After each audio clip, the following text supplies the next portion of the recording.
In this video, we are going to read through chapter 16 of David Copperfield by Charles Dickens. This will not be a typical reading. It's not your typical audiobook.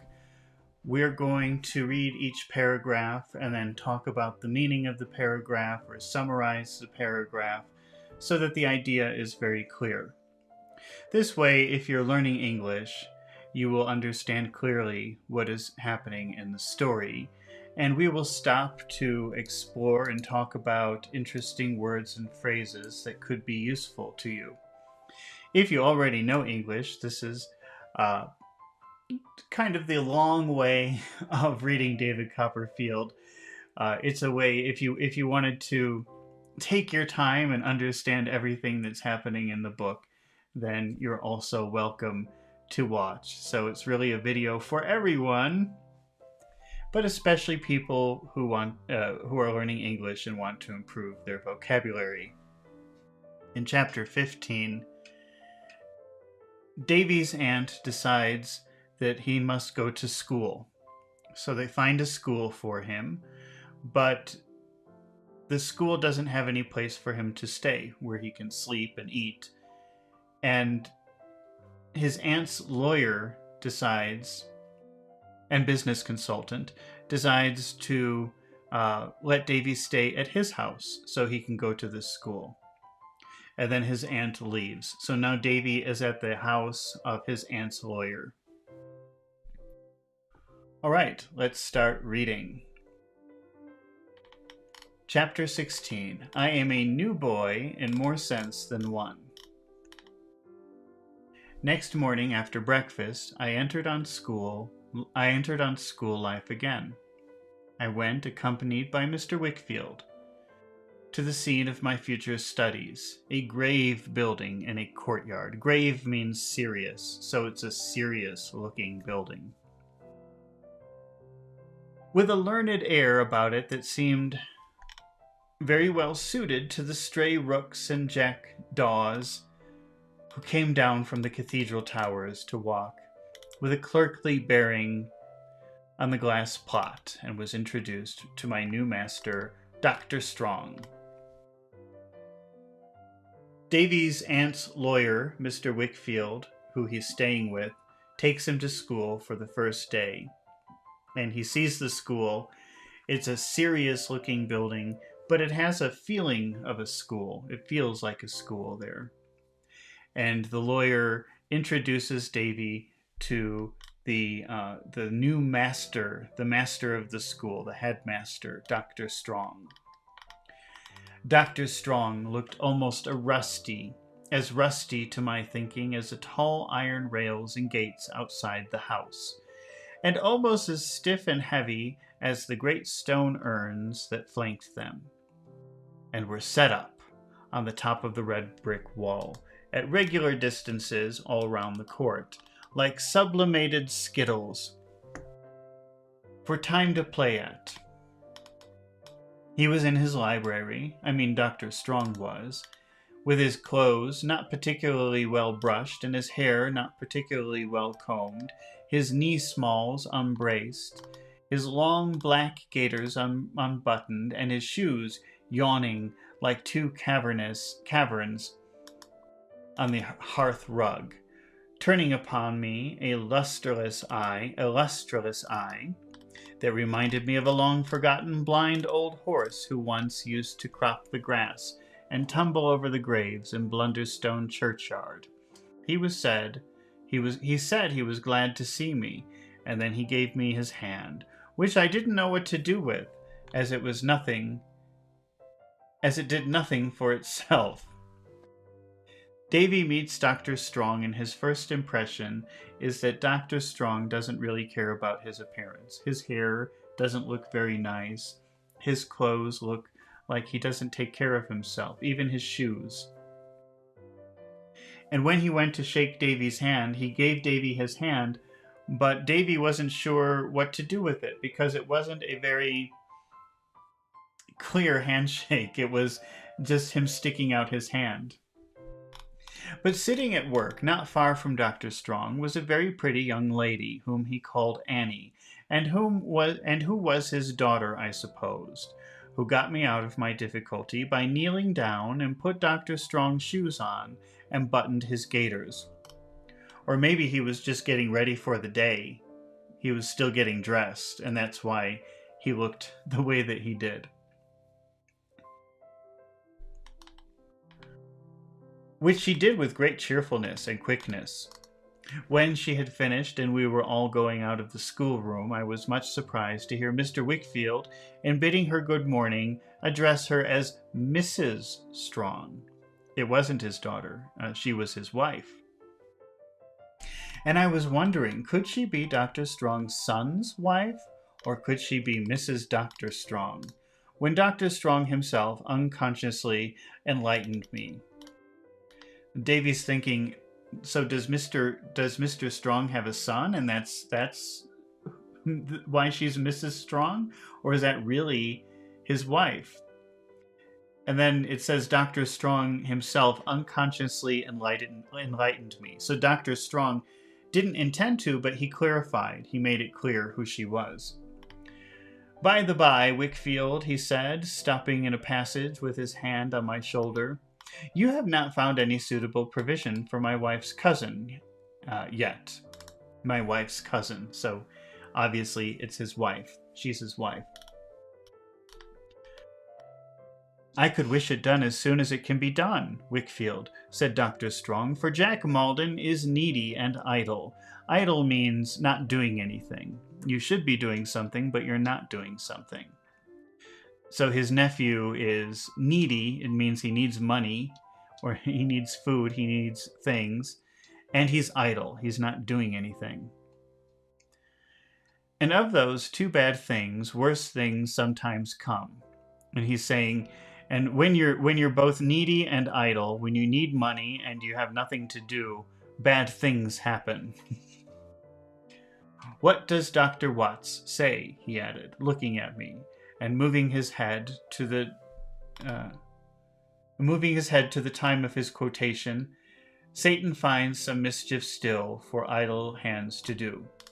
Well, there's a saying, there's an expression in English, the devil finds mischief. Mischief means bad things. We've talked about that word before in other chapters. When you're mischievous, when you're into mischief, you're doing bad things. So the devil, you don't even need the word mischief. I think people say the devil finds work for idle hands to do. Meaning if you have nothing to do and you don't try to do something useful or constructive, you will do something bad. So he's saying that, but in a much more 19th century way. Satan finds some mischief still for idle hands to do. Egad, doctor, returned Mr. Wickfield. If Dr. Watts knew mankind, he might have written with as much truth. Satan, maybe. So is that the origin of the quotation? Dr. Watts. Let me see. I didn't know that. I thought that was an expression.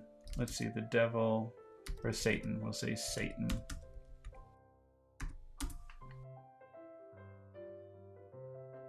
The Psalms and Hymns of Dr. Watts, 93. Oh, I wonder if that, let's see.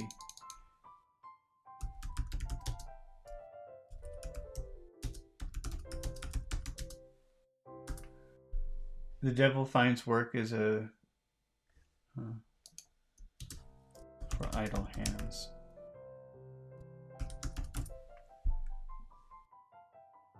Oh, it's a Bible verse. I didn't think that somebody made that up. Okay, well, I don't know why they're attributing it. It seems like they're attributing it to Dr. Watts. But let's see. Egad, doctor. Maybe I should just shut up and read, and it will become obvious. Egad, doctor. That's, by the way, I mean, that's not really something people say anymore, but that's like saying, my God. You know, in English, it's not really that polite to say, oh God, or oh Jesus. So instead you say, oh gosh, or oh geez. I'm sure you've heard that before from people, and that's really just a substitute so that you're not saying these impolite things. But egad means ye gods, so it's kind of a similar expression. It's softer than saying the actual words. Egad, doctor, returned Mr. Wickfield. If Dr. Watts knew mankind, he might have written with as much truth, Satan finds some mischief still for busy hands to do. For busy hands to do. Meaning, even if you're occupied, even if you have something to do, you could still do something horrible. The busy people achieve their full share of mischief in the world. You may rely upon it. What have the people been about who have been the busiest in getting money and in getting power this century or two? No mischief? Jack Maldon will never be very busy in getting either, I expect, said Dr. Strong, rubbing his chin thoughtfully. Perhaps not, said Mr. Wickfield, and you bring me back to the question with an apology for digressing. No, I have not been able to dispose of Mr. Jack Maldon yet. I believe he said this was some hesitation. I penetrate your motive, and it makes the thing more difficult. So he's looking for work for his nephew because his nephew needs money and has nothing to do. And Mr. Wickfield is helping him look, but he hasn't found anything yet for his nephew.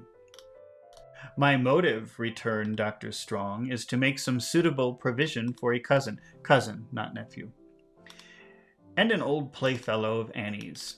Yes, I know, said Mr. Wickfield. At home or abroad? Aye, replied the doctor, apparently wondering why he emphasized those words so much. At home or abroad? Your own expression, you know, said Mr. Wickfield, or abroad. Surely, the doctor answered, surely one or the other. So Dr. Strong doesn't even care if they send his cousin to a different country. Abroad means to a different country. So find him work somewhere, something for him to do, for him to make money. No, returned the doctor. One or the other. Have you no choice? asked Mr. Wickfield. No, returned the doctor. No, with astonishment. Not the least. No motive, said Mr. Wickfield, for meaning abroad and not at home. It seems like the lawyer, Mr. Wickfield, is always assuming that people have an ulterior motive. We saw that expression in the last chapter. Ulterior motive. A motive is like, let's say it's a goal. And ulterior means hidden. So an ulterior motive is like a hidden goal, like a secret goal.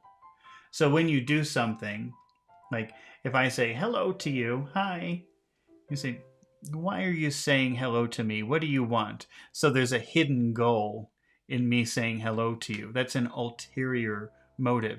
And this lawyer, maybe because he's a lawyer, he always thinks that people have a hidden goal, an ulterior motive. So because he accused Davy's aunt, Betsy Trotwood, of having an ulterior motive, he said, why do you want to send your nephew to this school? What's your motive? What's your hidden motive, your ulterior motive? What's your hidden reason? And the aunt said, I just want him to go to school so he can grow up and be happy. What do you mean, ulterior motive? There's no other reason. And now he's asking Dr. Strong, why do you want to find work for your nephew? What's your reason? What's your ulterior motive? What's your hidden reason? Your secret reason for doing this? And the doctor's saying, I don't have one. I just want to help him find a job. And so Mr. Wickfield replies, I'm bound to believe you. And of course I do believe you, said Mr. Wickfield. It might have simplified my office very much if I had known it before, but I confess I entertained another impression. Dr. Strong regarded him with a puzzled and doubting look. So puzzled means confused, like, what? and doubting, like, what? I don't believe you. Which almost immediately subsided into a smile that gave me a great encouragement, for it was full of amiability and sweetness. And there was a simplicity in it, and indeed in his whole manner, with this, when the studious, pondering Frost upon it was got through, very attractive and hopeful to the young scholar like me.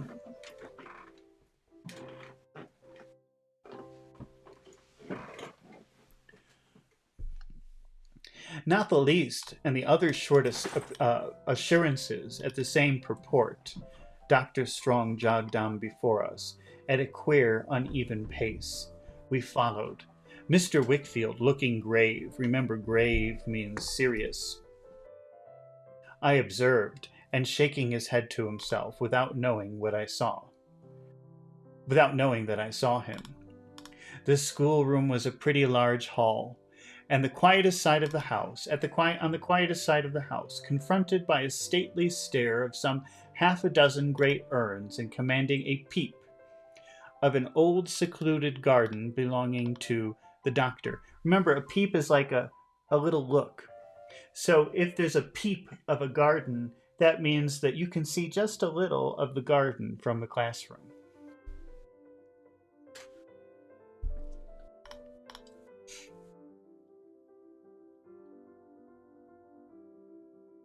A peep of an old secluded garden belonging to the doctor, where the peaches were ripening on the sunny south wall. There were 2 great aloes in tubs on the turf outside the windows, and the broad hard leaves of which plant, looking as if they were made of painted tin, have ever since by association been symbolical to me of silence and retirement.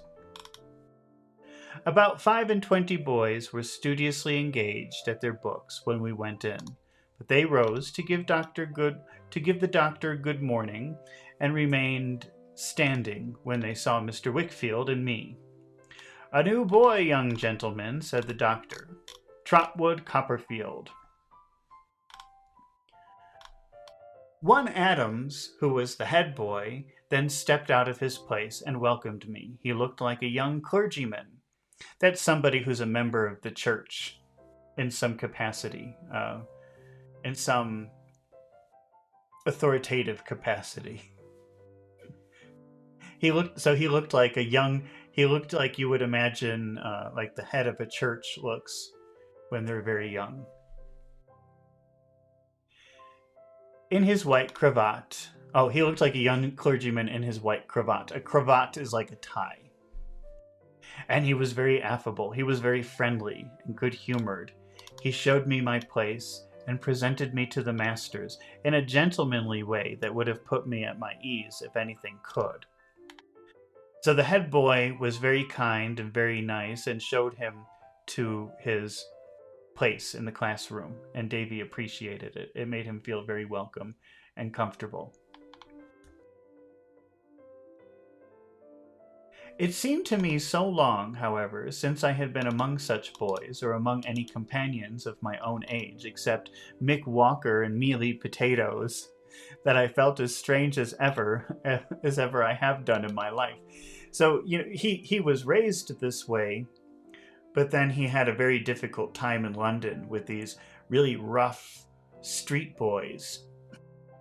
And now suddenly, when he's back in this world with people who have manners and who are nice to him, now he feels very uncomfortable because he doesn't know. He remembers it, but it seems a little bit strange or foreign to him now after his experiences. I was so conscious of having passed through scenes of which they could have no knowledge, and of having acquired experiences foreign to my age, appearance, and condition as one of them, that I half believed that I was an impostor who had come here as an ordinary schoolboy. So Davy's remembering all the crazy things that happened to him, and these boys who come from wealthy families and have had very easy lives, but were his same age. He knows that his experiences are very different from theirs. And so he's saying, I feel like an imposter. An imposter is someone who goes into a group and pretends to be something. So if you're an imposter, you enter a group, like maybe, what could be? There's something called imposter syndrome. that happens to people now when in their careers. Maybe it's always happened, but it's kind of a new term.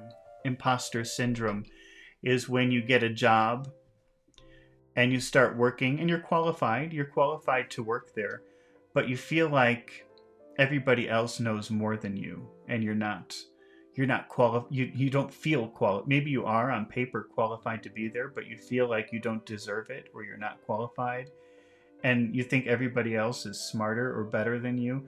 You feel like you're lying, like you don't really belong there. That's called imposter syndrome. I think that happens like maybe if you get promoted to become a manager, maybe you work at a company for a long time and then you receive a big promotion. And maybe for the first few weeks or months, you might feel very uncomfortable. Like, I'm not really a good manager. This is scary. And you feel like an imposter, like you're not really supposed to have that position. That's imposter syndrome. That's something people talk about sometimes. And here Davy is in this class, and he's no different from these boys. He was raised the same way, with money and learning particular manners and things like that. But then he spent this long time in the company of rough street boys, and he spent time in the street, and that wasn't too long ago. So now when he's seeing all of these boys act in a way that he's used to growing up, he forgot about all of that during his time in London, and now he feels like an imposter, like he's lying. He's not one of them. I had become, in the Murdston and Grimby time, however, short or long it may have been, so unused to the sports and games of boys that I knew I was awkward and inexperienced in the commonest things belonging to them. Whatever I had learnt had so slipped away from me that in the sordid cares of my life from day to night, that now, when I examined about what I knew nothing, and was put to the lowest form of the school.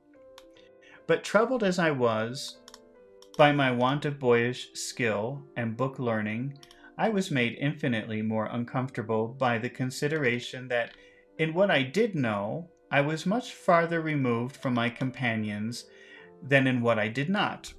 So Davy spent a long time out of school. And the teachers realized when they started talking to him that he was really low. His level of knowledge was very low, the lowest in the school. Which made him feel bad, of course. So he felt bad because of the things he didn't know, but he felt worse because of the things he did know. Because during that time in London, when he was working in that little factory, he experienced and saw things those other boys would never see. And he was a little bit embarrassed that he knows all about these things, or that he participated in them. My mind ran upon what they would think if they knew on my familiar acquaintance with the King's Bench prison. So he spent time in a prison visiting his friends, the Micawbers, when they were in prison. None of these boys would ever go to such a place, but he used to spend all the time in the prison visiting his friends. Was there anything about me which would reveal my proceedings in connection with the Micawber family? All those pawnings, he was going to pawn stores. He was going to stores where you sell your possessions because you're desperate for money. And the sellings and the suppers, in spite of myself. Suppose some of the boys had seen me coming through Canterbury, way-worn and ragged, should find me out. Now he's remembering when he walked all the way from London to Dover. It took him 1 week, and he had no money, and he was starving, and his clothes were dirty and torn. And he's thinking, what if one of those boys saw me walking through the city like this, and they discovered me, and they recognized me from that time? What would they say, who made so light of money, if they could know how I had scraped my halfpence together for the purchase of my daily saveloy and beer, or my slices of pudding? How would it affect them? Who were so innocent of London life and London streets to discover how knowing I was, and was ashamed to be, in some of the meanest phases of both? All this ran in my head so much on the first day at Dr. Strong's that I felt distrustful of my slightest look and gesture, and shrunk. That means become smaller. I shrunk within myself. Whensoever I was approached by one of the new schoolfellows, and hurried off the minute school was over, afraid of committing myself in my response to any friendly notice or advance.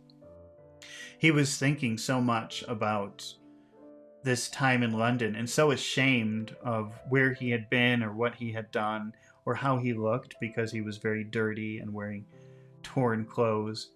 He was afraid to talk to anybody. So the boys were trying to be friendly to him, but he was very afraid. He was very afraid to talk to them. And when school was finished, the minute school was finished, he ran away from the school. But there was such an influence in Mr. Wickfield's old house that when I knocked at it again, and with my new school books under my arm, I began to feel my uneasiness softening away. As I went up to my airy old room, the grave shadow of the staircase seemed to fall upon my doubts and fears, and to make the past more indistinct, I sat there, sturdily coning my books until dinner time. I'm not sure what that means, coning my books. We were out of school for good at 3, and went down, hopeful of becoming passable. Well, this is a little bit... Let me read that again. I sat there sturdily coning my books until dinner time. We were out of school for good at 3, so we finished school at 3, and went down, hopeful of becoming passable sort of boy yet. So he's not just losing his confidence at school, remembering that time, but it made him nervous about even going down to dinner and having dinner with normal people again. So he's hoping that he can go down and feel relaxed and at ease, and people will think of him as a regular boy and not who he was.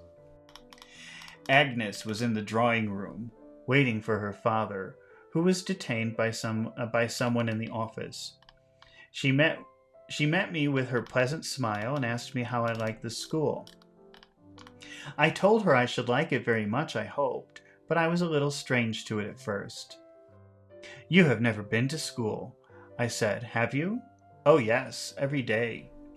Ah, but you mean here at your home. Papa couldn't spare me to go anywhere else, she answered, smiling and shaking her head. His housekeeper must be in his house, you know. He's very fond of you, I'm sure, I said. She nodded yes, and went to the door to listen for his coming up, that she might meet him on the stairs. But as he was not there, she came back again. Mamma has been dead ever since I was born, she said in her quiet way. I only know her picture downstairs. I saw you looking at it yesterday. Did you think whose it was? I told her yes, because it was so like herself.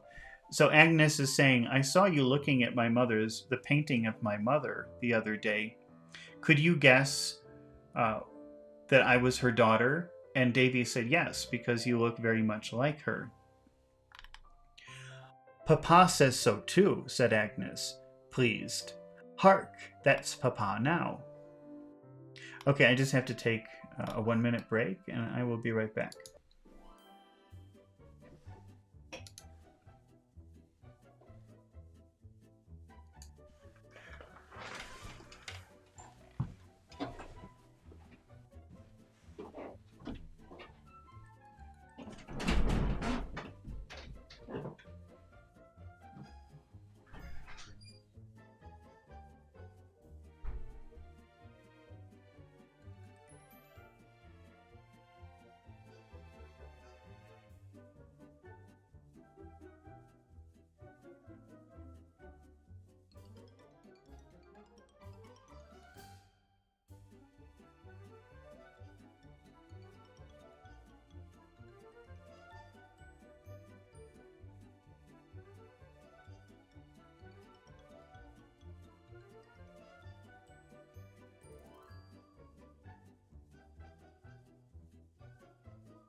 All right, we're back.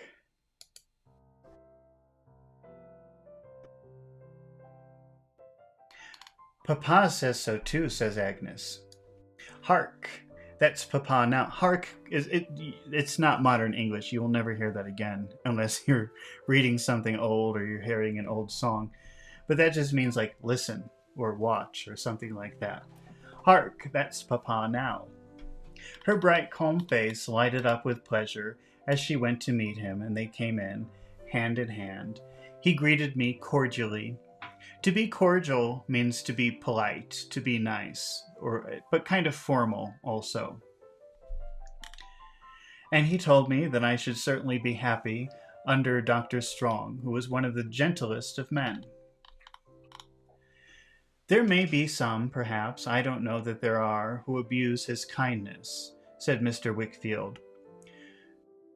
Mr. Wickfield is saying that Dr. Strong is a very, very nice man. And he's saying maybe some people abuse his kindness, which means there might be some people, if you know the phrase take advantage of someone, if you take advantage of someone, maybe someone is very nice, so you always ask them for favors.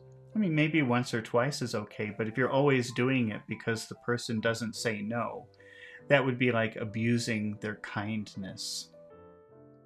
There may be some people, perhaps, I don't know that there are, who abuse his kindness. So he never says no. He's very nice, and maybe some people are always taking from him.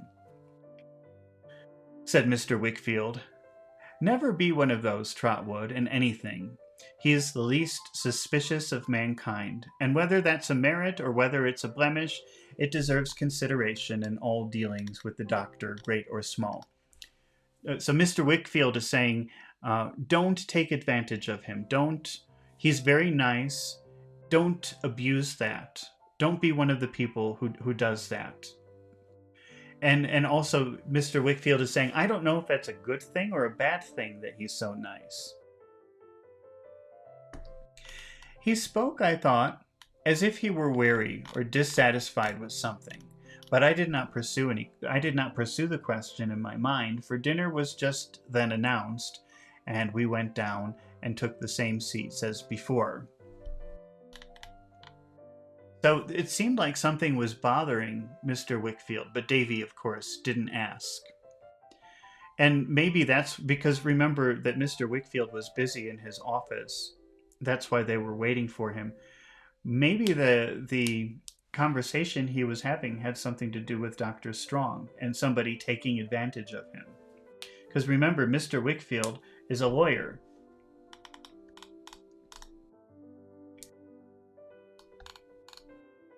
We had scarcely done so. We had scarcely sat down. We had just sat down when Uriah Heep put in his red head and his lank hand at the door and said, Here's Mr. Malden begs. Here's Mr. Malden begs the favor of a word, sir.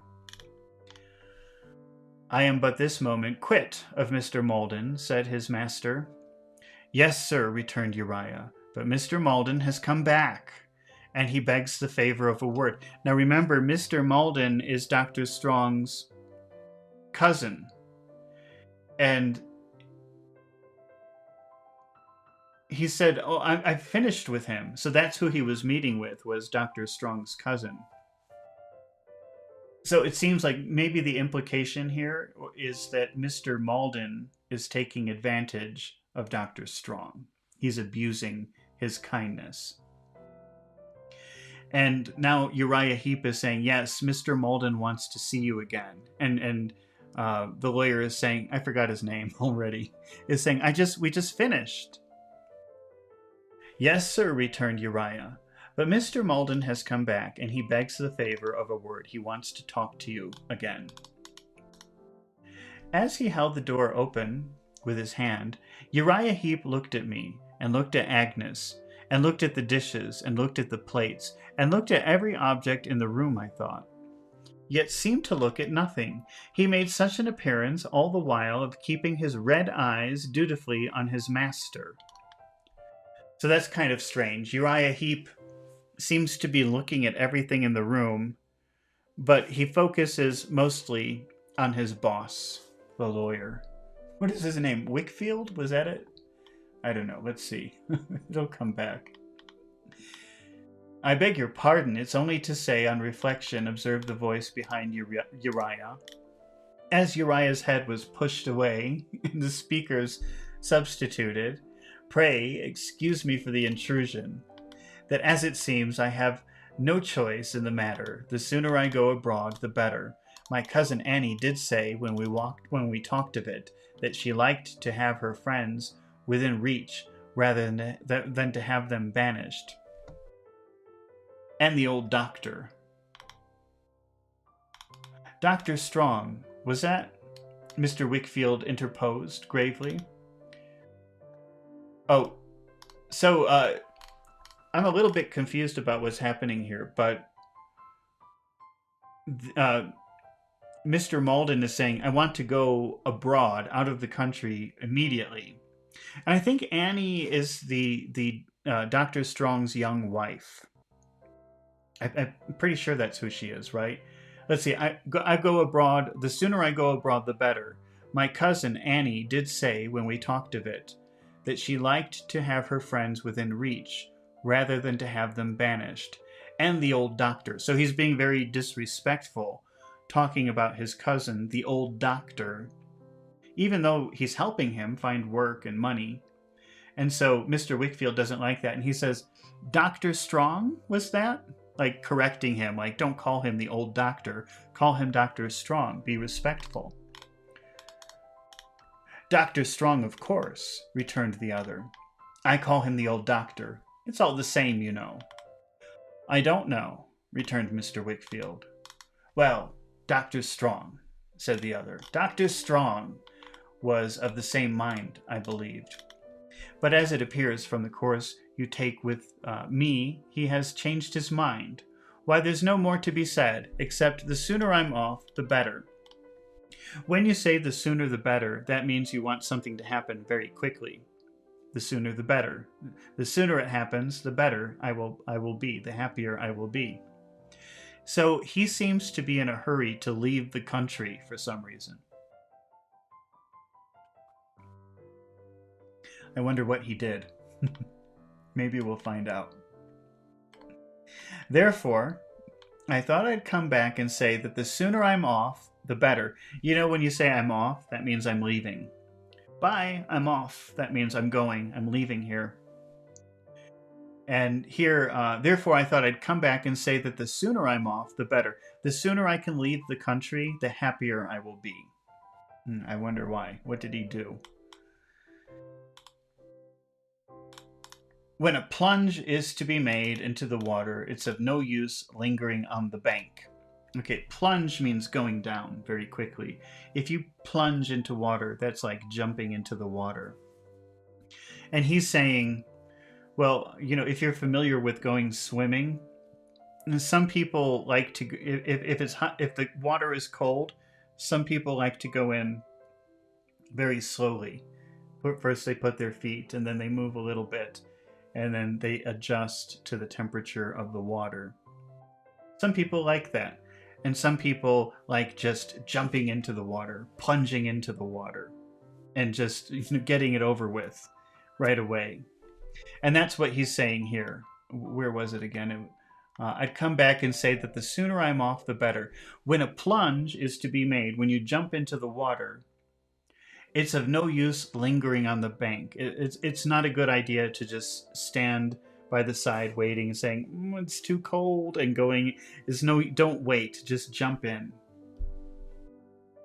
Lingering means staying somewhere and doing nothing.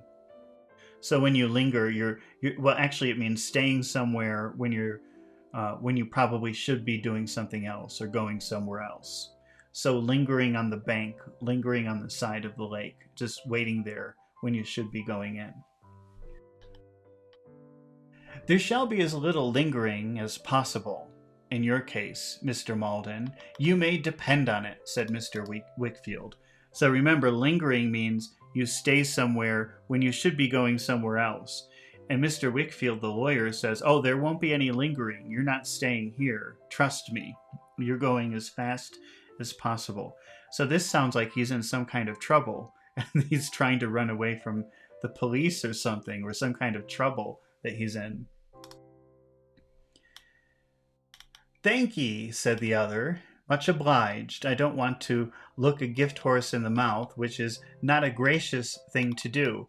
Otherwise, I dare say, my cousin Annie could easily arrange it in her own way. I suppose Annie would only have to say to the old doctor, he keeps talking about, oh, so I guess Mr. Malden is Annie's cousin and not really Dr. Strong's cousin." And again, he calls him the old doctor again, which makes Mr. Wickfield angry, meaning that Mrs. Strong would only have to say to her husband, "Do I follow you?" said Mr. Wickfield. Wait, how did he say it? I suppose Annie would only have to say to the old doctor. So again, he's being very disrespectful, and Mr. Wickfield is saying, "Oh, are you talking about your cousin's husband, Dr. Strong?" "Quite so," returned the other. "Would only have to say that she wanted such and such a thing to be so and so, and it would be so and so as a matter of course."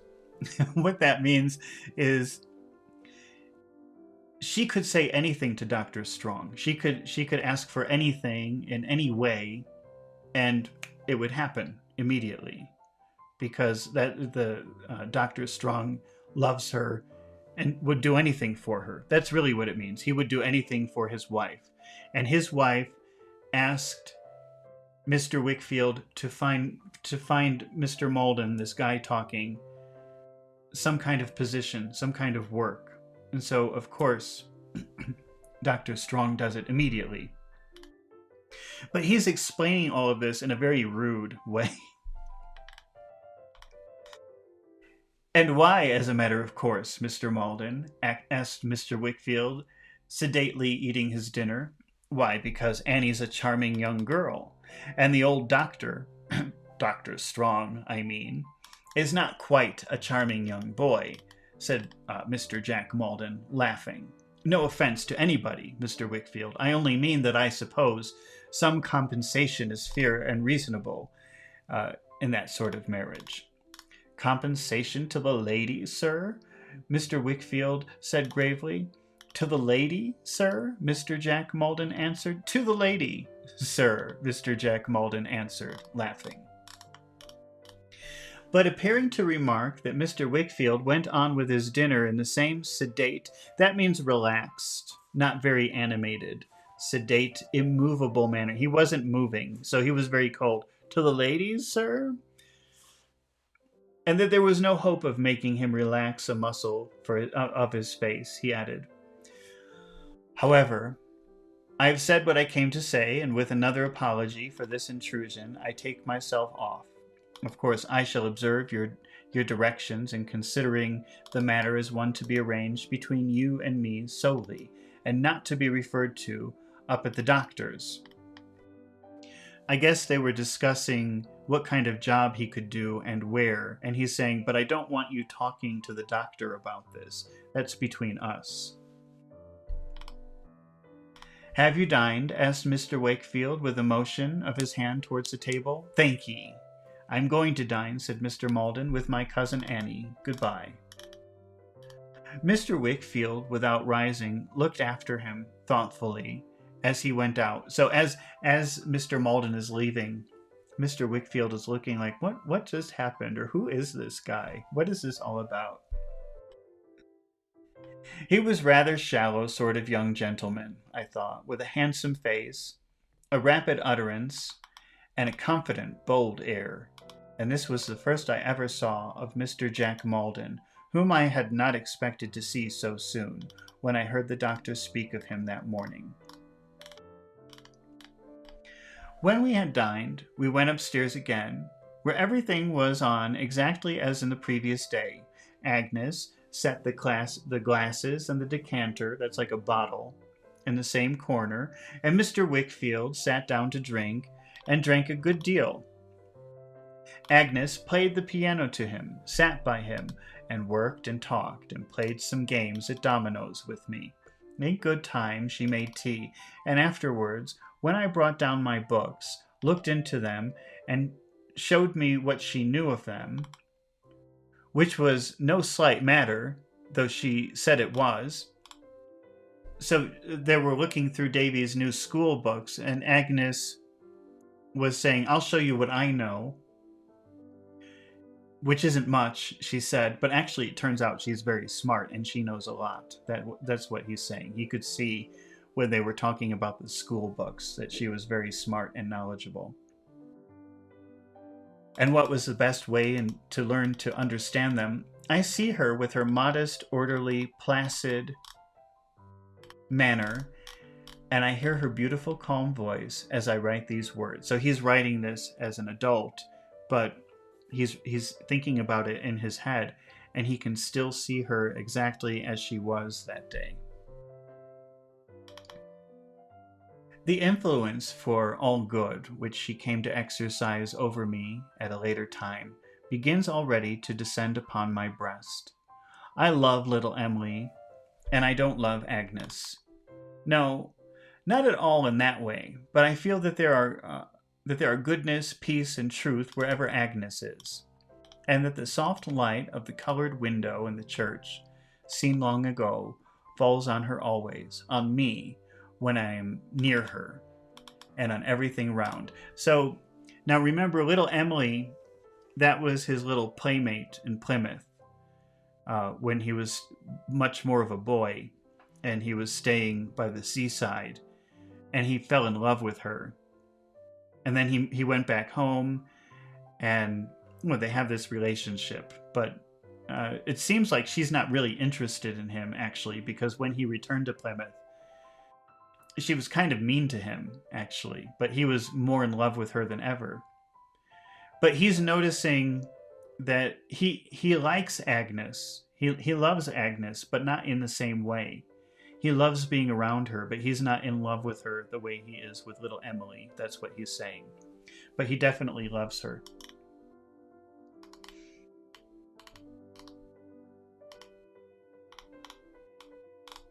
The time having come for her withdrawal for the night, and she having left us, I gave Mr. Wickfield my hand, preparatory to going away myself. So Davy wants to go to bed, so he gives Mr. Wickfield his hand to say good night, goodbye. But he checked me and said, should you like to stay with us, Trotwood, or to go elsewhere? Oh, to stay, I answered quickly. You are sure? If you please, if I may. Why, it's but a dull life that we lead here, boy, I'm afraid, he said. Remember, Davy's supposed to be staying with Aunt Betsy's lawyer, that's where he is, temporarily while they find him a place to live while he's going to school. But Mr. Wickfield is saying, well, do you want to live here? You can live here if you want. And Davy says, yes, I would really like that. And Mr. Wickfield says, well, it's very boring here. We've seen that word dull many times in this book, and dull means boring. It's dull here. We live a dull life here. And Davy says, I don't care. I like it here. Why, it's but a dull life that we lead here, boy, I'm afraid, he said. Not more dull than for me than Agnes, sir. Not dull at all. It's not dull. It's not boring. Then Agnes, he repeated, walking slowly to the great chimney-piece and leaning against it. Then Agnes? He had drank wine that evening, or I fancied it, until his eyes were bloodshot. When you have bloodshot eyes, your eyes are very red. Actually, let's take a look at that. Let's take a picture, look at bloodshot eyes. Let's see. That's kind of a useful thing to know.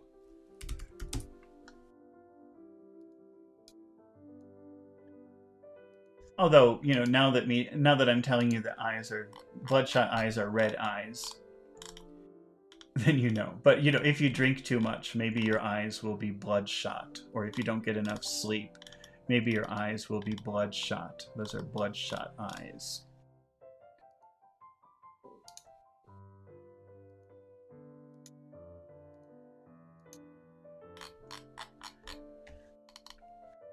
So Davy's saying he drank a lot of wine that night. Or I fancied it. That means, or maybe I imagined it. Maybe that's what I think. Until his eyes were red, until his eyes were bloodshot. Not that I could see them now, for they were cast down. So he was looking down. He thought his eyes were bloodshot, but he couldn't see them because of the position of his head. And shaded by his hand. So he must be something like this.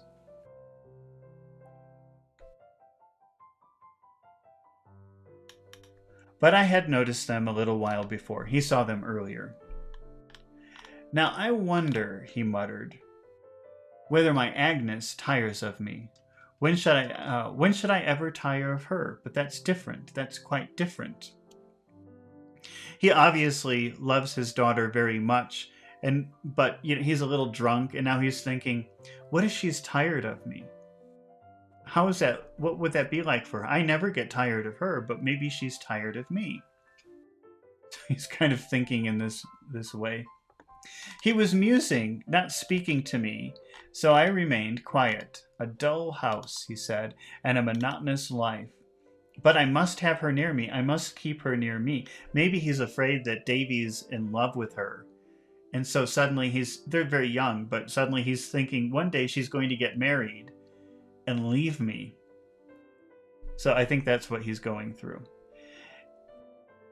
If the thought that I may die and leave my darling, or that my darling may die and leave me, comes like a specter is a ghost, to distress my happiest hours, and is only to be drowned in. He did not supply the word, but pacing slowly to the place where he had sat, and mechanically going through the action of pouring more wine from the empty decanter, set it down and paced it back. So that the bottle, a decanter is a type of bottle. He went to do this, but there was no more wine. He wasn't even looking. He was too busy thinking. And then he realized, oh, no wine, and he put it back down. If it is miserable to bear when she is here, he said, what would it be when she's away? No, no, no, I cannot try that. So he's depressed. He's a very depressed man. And even when Agnes is around, he's depressed. And he's thinking, if she ever left me, if she ever went somewhere else, if she got married, how would I feel then? I'm already miserable. How would I feel without her? And he said, no, that could never happen. That can't happen. He leaned against the chimney piece, brooding. Brooding means like in a bad mood, feeling bad. So he's leaning up against the chimney, and he's drunk, and he's kind of in a bad mood. So long that I could not decide whether to run the risk of disturbing him by going, or to remain quietly where I was until he should come out of his reverie. So he's standing there in this very bad mood, thinking about his daughter leaving him and being all alone. And Davy's sitting there like, should I go? What should I do? Should I say something? Should I leave? He doesn't know what to do.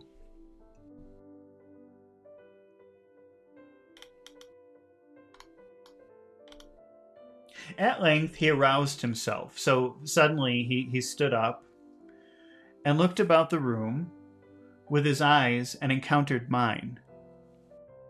Stay with us, Trotwood, eh? He said, in his usual manner, as if he were answering something I had just said. I'm glad of it, your company to us both. It is wholesome to have you here. Wholesome for me, wholesome for Agnes, wholesome, perhaps, for all of us. That word wholesome, it kind of means like a good thing, kind of like for the home. I wonder what the official, by official I mean Google, what the Google definition of wholesome is. I would say it's like homey or nice or comfortable. Let's see. Wholesome.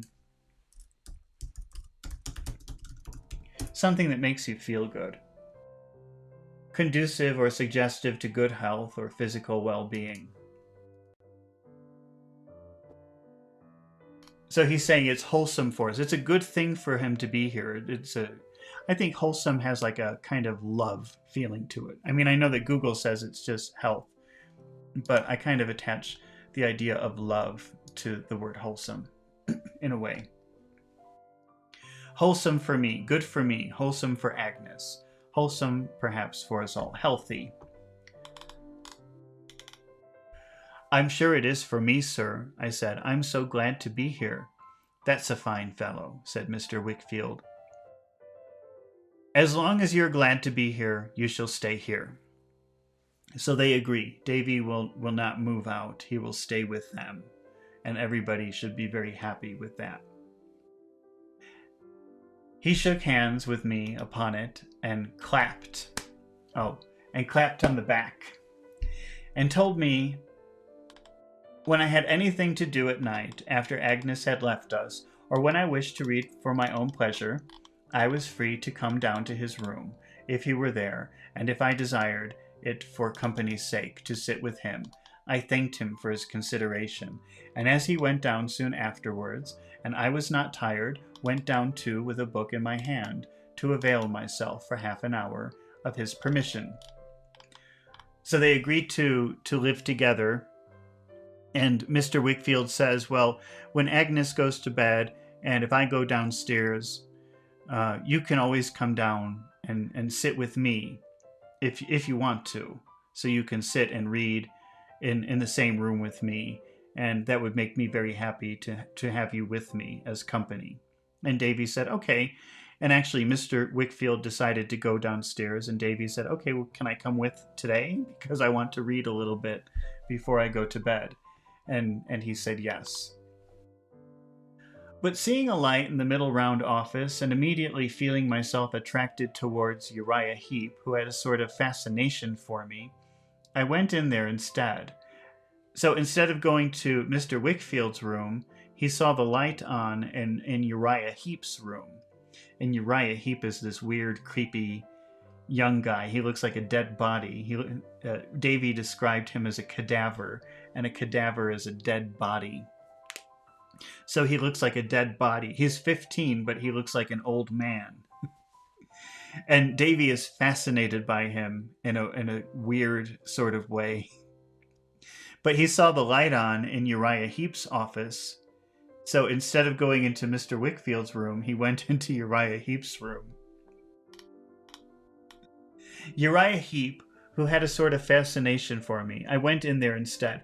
I found Uriah reading from a great fat book with such demonstrative attention that his lank forefinger followed up every line as he read and made clammy tracks along the page, or so I fully believed, like a snail. You are working late tonight, Uriah, says I. Yes, Master Copperfield, says Uriah. As I was getting on the stool opposite to talk to him more conveniently, I observed that he had not such a thing as a smile about him, and he could only widen his mouth and make 2 hard creases between his cheeks, one on each side, to stand for one. So, to stand for one. So Davy makes himself comfortable in Uriah Heep's office, and Uriah tries to smile, but Davy notices he doesn't really smile. He just sort of does this, like a fake smile, just a line with two lines here. That's his smile. I am not doing office work, Master Copperfield, said Uriah. What work then? I asked. I am improving my legal knowledge, Master Copperfield, said Uriah.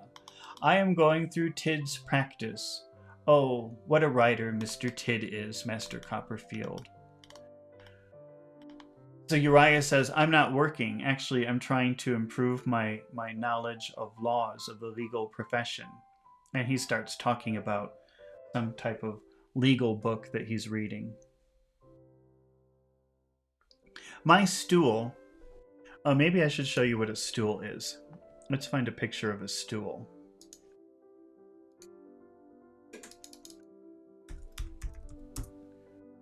I hope I get the right picture. Stool can mean more than one thing. I don't want the wrong thing here.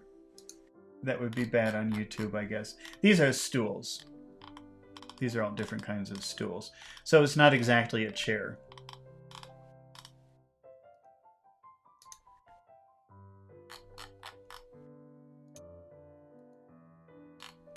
My stool was such a tower of observation, so it was a very high stool. So he could sit and he could see everything on top of the stool. That as I watched him reading over again, after a rapturous exclamation, and following up the lines with his forefinger, I observed that his nostrils were thin and pointed, like sharp dints, and had a singular and most uncomfortable way of expanding and extracting themselves. So his nostrils, these are the nostrils here, as he's breathing, they go in and out. And it was very weird. They seemed to twinkle instead of his eyes. So twinkling is like the reflection of light or the giving of light. So if somebody has a twinkle in their eyes, that's a good thing.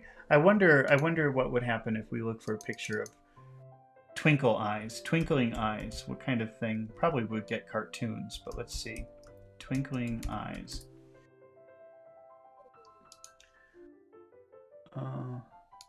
It's a good thing to have a twinkle in your eyes. You see the light in the little girl's eyes?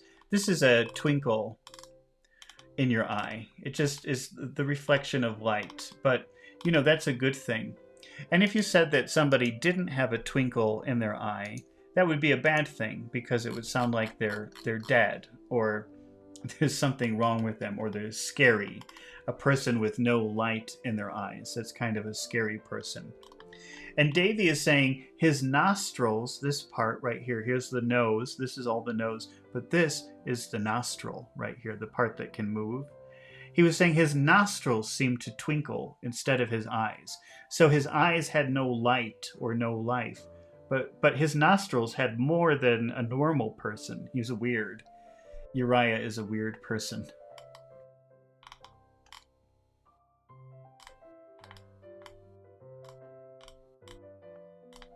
I suppose you are quite a great lawyer, I said, after looking at him for some time.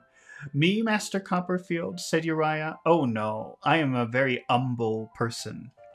Okay, that's humble person, which means a modest person, a person with nothing special, or a person who would never say, plain or simple. I think simple is probably the best way of defining humble, but let's just look at the official definition here. Being modest or low estimate of one's importance, low social or administrative political rank, lower in dignity or importance. So humble just means basic or simple. And it's usually good to be humble. So if somebody says, oh, you're the best lawyer, you say, no, I'm not. And that's being humble. But he doesn't pronounce the H in humble, and he says humble. Davy says, I suppose you're quite a great lawyer, I said, after looking at him for some time. Me, Master Copperfield, said Uriah. Oh, no. I'm a very humble person. I'm not great. I'm nothing special. I'm very low. It was no fancy of mine about his hands, I observed, for he frequently ground his palms together against each other, as if to squeeze them dry and warm. So Davy has referred to him as clammy, which is a weird combination of heat and cold and wetness. When something is clammy, it's cold and wet. And when Davy shook his hand, he said it was very clammy, a very clammy handshake. And now he's saying, it's not my imagination. He's always doing this, like he's cold. And he's trying to make his hands warm.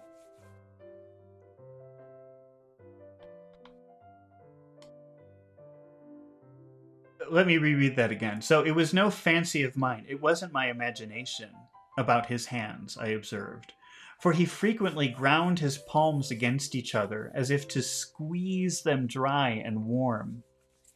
Besides often wiping them in a stealthy way. Stealthy means hidden, so he's trying not to show people that he's doing it. But his hands are wet and cold all the time.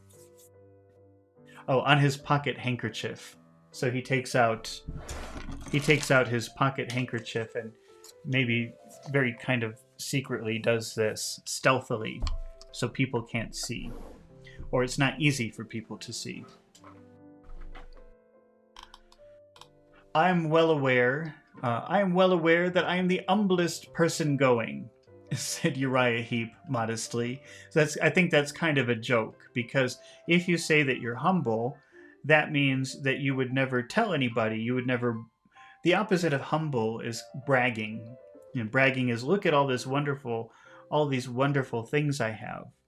That's the opposite of humble. Humble is, I'm nothing special. So he's saying, I'm the humblest person in the world, which is, that's kind of funny, because if you are humble, you would never say that. You would never say, I'm very humble. And I think that just to show that it's a joke, it says, well, let's read it again. I'm well aware that I'm the humblest person going, said Uriah Heep modestly. Modest is another way for humble. So he said it in a humble way, but obviously that's not a humble thing to say. Let the other be where he may. My mother is likewise a very humble person. We live in an humble abode. Okay, so we live in a humble house. Abode is another way of saying house or a place to live. So he says we live in a humble abode. If you don't pronounce H's, it would sound like this. An humble, a numble abode. We live in an humble abode. Master Copperfield, but have much to be thankful for. My father's former calling was humble. He was a sexton. What is he now? I asked. He is a partaker of glory at present. But let's see. I don't know what a sexton is. Let's see. Sexton meaning.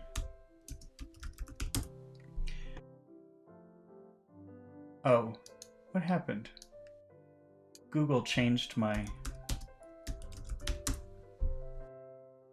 A person who looks after a church in the churchyard, sometimes acting as a bell ringer, and formerly as a gravedigger. So Uriah Heep's father was somebody who looked after the church, like the church maintenance man. But also it says that it used to be gravedigger. Maybe at this time it meant gravedigger. That means the person who digs the hole where they put the dead bodies, which is kind of funny because Uriah Heep looks like a dead person. He looks like a dead body. Now, Davy says, what is he now? So, because Uriah says, my father was a sexton. What is he now? Davy asks. He's a partaker of glory. That means he's dead. He's a partaker of glory at present, Master Copperfield, said Uriah Heep. But we have much to be thankful for. How much I have to be thankful for in living with Mr. Wickfield. I asked Uriah if he had been with Mr. Wickfield long. I have been with him, going on 4 years, Master Copperfield, said Uriah, shutting up his book, after carefully marking the place where he had left off. Since a year after my father's death.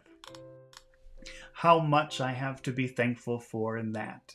How much I have to be thankful for in Mr. Wickfield's kind intention to give me my articles, which would otherwise not lay within the humble means of my mother and myself.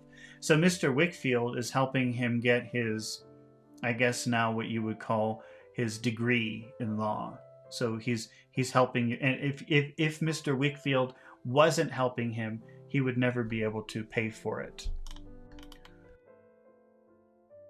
Then when you're articled, time is over, you'll be a regular lawyer, I suppose, said I.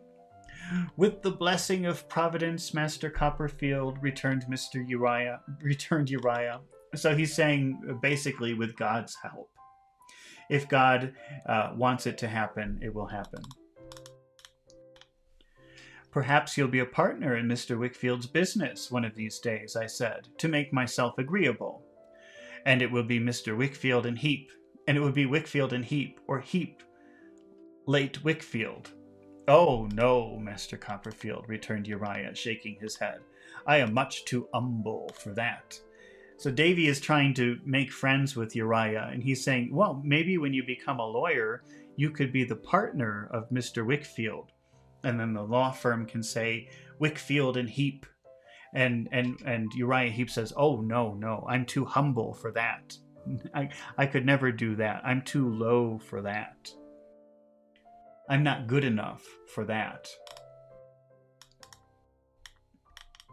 He certainly did look uncommonly like a carved face on the beam outside my window as he sat in his humility, eyeing me sideways. So Uriah's like this.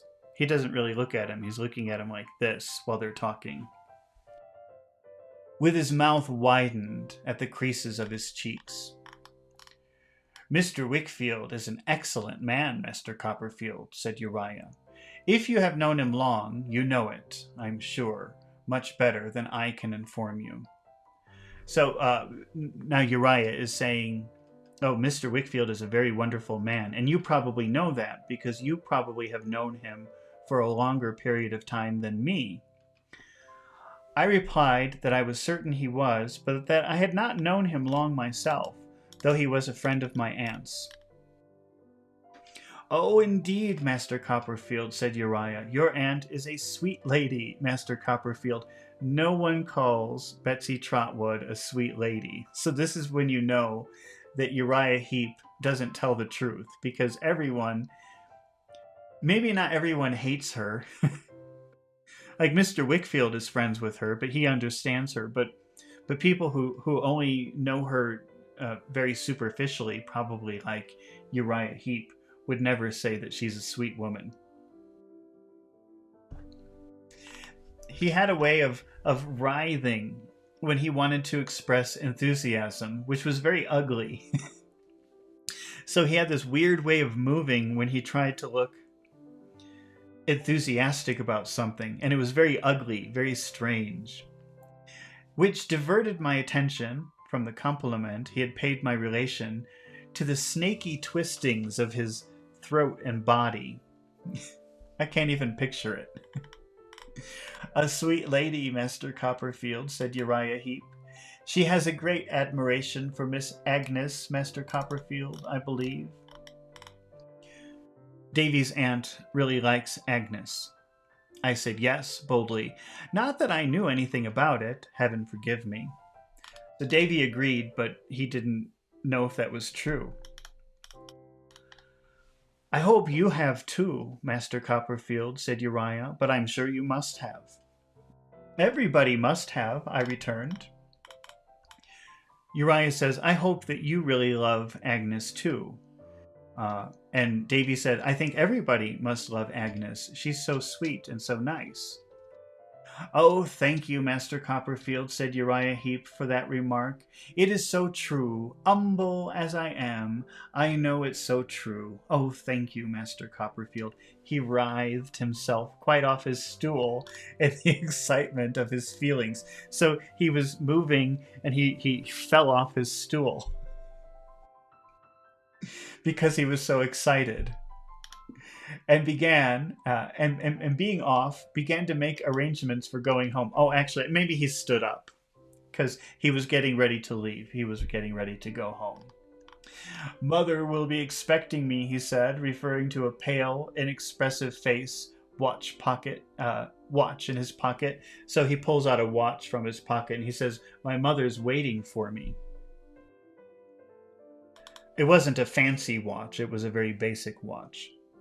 And getting uneasy, for though we are very humble, Master Copperfield, we are much attached to one another.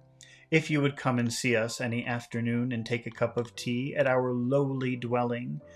Now, dwelling again is we've seen two words for home in this in these last few pages. One is abode. You can still use it. People use that sometimes, usually in a funny way. Also, dwelling also means a place where people live, or could be any animals, actually. It just means a place to live. It's a dwelling.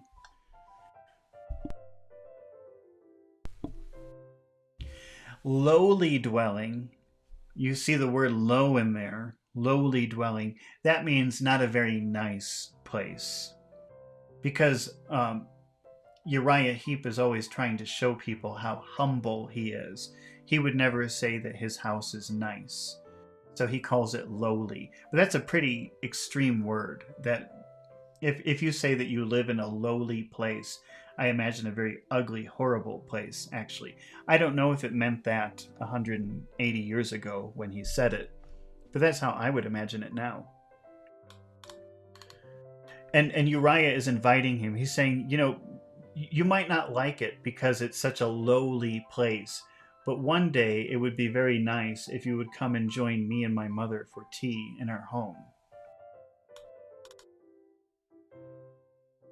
Mother would be as proud of your company as I should be. So he's saying, if you came and visit us, we would be very proud because we're so low and you're so high. He's not really. This is all kind of disgusting. Butt kissing. If you know that term, it's butt kissing. That's what he's doing. Davy's a little boy. He's like 10 years old. I said I should be glad to come. Oh, thank you, Master Copperfield, returned Uriah Heep, putting his book away upon the shelf. I suppose you stop here sometime, Master Copperfield. So Uriah is saying, are you going to stay with Mr. Wickfield for a long time? I said I was going to be brought up there, I believed, as long as I remained at school. Oh, indeed, exclaimed Uriah. I should think you would come into the business at last, Master Copperfield. So Uriah is saying maybe one day you will join Mr. Wickfield as his partner. I protested, and I had no views of that sort, and that no such scheme was entertained in my behalf by anybody. But Uriah insisted on blandly replying to all of my assurances. Oh, yes, Master Copperfield. I should think you would indeed.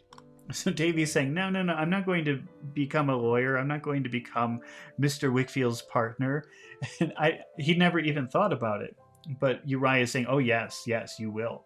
You will. And oh, indeed, Mr. Copperfield, I should think you would certainly. Over and over again, being at last ready to leave the office for the night, he asked me if it would suit my convenience to have the light put out. And on my answering yes, instantly extinguished it. So he says, do you mind if I turn off the lights? Of course, these are candles because it's 180 years ago. But Davy says, no, it's not a problem. And then he extinguished it. After shaking hands with me, his hand felt like a fish in the dark. Because remember, he's got clammy hands, so that's like cold and wet. His hand felt like a fish in the dark. He opened the door into the street, a very little, and crept out and shut it, leaving me to grope. Groping is this. Because remember, they turned off the lights, and now he has to touch and feel to find his way. Which cost me some trouble and a fall over his stool. So while Davy is doing this, he actually fell because of Uriah's stool.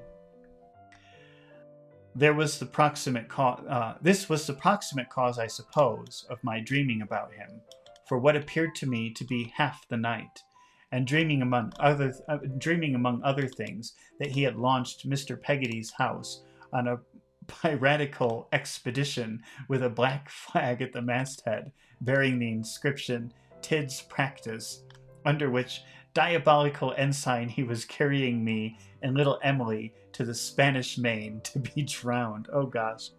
So Davy went to bed, and then he had a dream, a very long dream, about Uriah Heep. And he dreamed that Uriah Heep was a pirate. Now, just in case you don't know what a pirate is, let's find a picture of a pirate. You probably do. It's in movies and things like that. But just in case, you never know. This is a pirate. So Davy dreamed that Uriah Heep was a pirate. And let's see, we've got to go back and get all the details here. Now, actually, in case you didn't see the beginning chapters, which I recommend. If you didn't, you should go back and watch. But if you didn't see the beginning chapters, Davy spent time at Peggotty's brother's house. Now Peggotty is the maid of the house where he grew up, but she was also his nurse, and she took care of him when he was a baby. And she's really like a grandmother to him, and they love each other very much. And during these difficult times, like when his mother got remarried to Mr. Murdstone, and when his mother died, he spent much time at her brother's house, Peggotty's brother's house in Plymouth. And the funny thing about the brother's house is that it is a, beached boat. It's actually a ship that's beached. A ship that's beached is a ship that's not in the water anymore. Like maybe it was in the water and then the water carried it to land and now you can't bring it back. So Mr. Peggotty, Peggotty's brother, found this beached boat and he made a house out of it. That was his house. Kind of cool, actually. And so when Davy would go to Plymouth, he would stay in this house, this beached boat, which is kind of, that's kind of a cool fantasy for a little kid. I know I would like that. I think I would like that as an adult, too. That would be fun, to live in a beached boat like that. So Davy has this dream that Uriah Heep is a pirate, and they're on the Mr. Peggotty's boat, which is now in the ocean. And what did he say? What was the rest of it?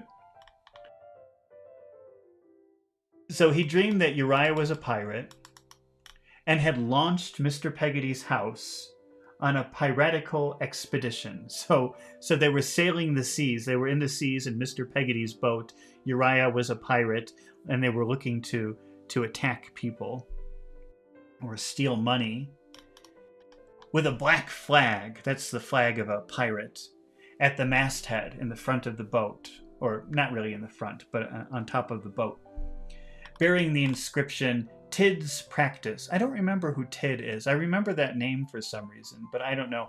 But the black flag said Tid's Practice. So some law firm, somebody's law firm. Under which diabolical ensign he was carrying me and little Emily. So he had Davy and little Emily, and he was on this boat as a pirate trying to rob or steal something. Okay, I got a little better of my uneasiness when I went to school the next day, and a good deal better the next day, and so shook it off by degrees, that in less than a fortnight is 14 days, so 2 weeks, or 14 nights, really, I was quite at home. So by a fortnight, by 2 weeks, he was feeling very comfortable living there, and it seems like also going to school. And happy among my new companions, and he was becoming more comfortable with the boys he was going to school with. I was awkward enough in their games and backward enough in their studies, but custom would improve me in the first respect, I hoped, and hard work in the second. It was difficult for Davy to get used to playing games with the boys again, because he was working in a factory and had given up playing games, and it felt very strange and uncomfortable for him to do that again. And also, he was behind in his studies because he had stopped going to school probably more than a year ago. And he was saying, well, if I practice, if I keep playing with all the boys, I'll become more comfortable with that eventually. And if I work really hard, maybe I can catch up. I can bring myself up to the level of the other boys in schoolwork. Accordingly, I went to work very hard, both in play and in earnest, and gained great commendation. And in a very little while, the Murdstone and Grimby life became so strange to me that I hardly believed in it, while in my present life grew so familiar that I seemed to be leading it a long time. Eventually, that time in London, that horrible time in London, almost seemed like a dream to him, like it didn't really happen. And his new life with his aunt and Mr. Wickfield and where he's living now in the school, he became more adjusted to that, and that seemed more natural to him. Dr. Strong's was an excellent school. As different from Mr. Creakle's as good is from evil. Remember, at Salem House, the school he was going to, they used to beat him all the time. They used to beat all of the boys all of the time. It was a very gravely and decorously ordered, on a sound system, with an appeal and everything to the honor and good faith of the boys, and an avowed intention to rely on their possession of those qualities unless they proved themselves unworthy of it, which worked wonders. At Salem House, the school he was going to earlier, they just treated the boys, they just beat them all the time. That's what they did. Like maybe they enjoyed it. So maybe they always suspected them of cheating or lying or some kind of transgression, crime. That's why they were always beating them. But here it was the opposite. They always considered you to be honest and truthful and have honor and dignity. And they treated you always like that unless you proved differently, unless you did lie, unless you were discovered lying or doing something dishonorable. And Davy says that made a big difference, a very big difference. We all felt that we had a part in the management of the place and in sustaining its character and dignity. So they felt very responsible to always tell the truth and be good people, because that's how they were treated. And they felt it was their responsibility to maintain that, to keep that. Hence, we soon became warmly attached to it. I'm sure I did, for one. I never knew, in all of my time, any other boy being otherwise, and we learnt with a good will, desiring to do it credit. We had noble games out of the hours, and plenty of liberty. Do you remember in the previous chapter when Davy's aunt was leaving him, when she said goodbye, she said, "Do me credit. Do Mr. Dick credit. Do yourself credit," as she left Davy at Mr. Wickfield's house. And what that meant was, don't embarrass us. Don't embarrass yourself. Don't embarrass Mr. Dick. Now they're using that phrase again. We felt like we had to do the school credit. We couldn't embarrass the school. We had noble games out of hours and plenty of liberty, but even then, as I remember, we were well spoken in of town. So the people in the town actually liked the boys because they were very polite and good boys. And rarely did any disgrace by our appearance or manner. We always took care of ourselves, and we always were very careful to be polite. By our appearance or manner, to the reputation of Dr. Strong and Dr. Strong's boys. Some of the higher scholars boarded in the doctor's house, and through them I learned at second hand some particulars of the doctor's history. So some of the more important students, the higher students, the higher level students, actually lived at Dr. Strong's house. And from those students, Davy learned interesting things about Dr. Strong. As how he had not yet been married 12 months to the beautiful young lady I had seen in the study, whom he had married for love, for she had not a sixpence, and had a world of poor relations, so our fellow said. So Dr. Strong had only been married to his young wife for about 12 months now, because he was very in love with her. And Davy knows that because she was very poor. He didn't marry her for money. She was very poor. And she had a lot of poor relatives. And he heard stories about all of the poor relatives from these other students. Gossip. They're gossiping. Ready to swarm. Remember, a swarm is like a group of insects. But you can talk about a swarm of people. That's like a bad, big group of people. A big group of people in a bad way, in an annoying way. Ready to swarm the doctor out of the house and home. Also how the doctor's cogitating manner was attributable to his always being engaged in looking out for Greek roots. Okay, what is this word? What was it? Cogitating. Let's find out what cogitating means. I don't know. Cogitate. Thinking deeply about something, meditating or reflecting.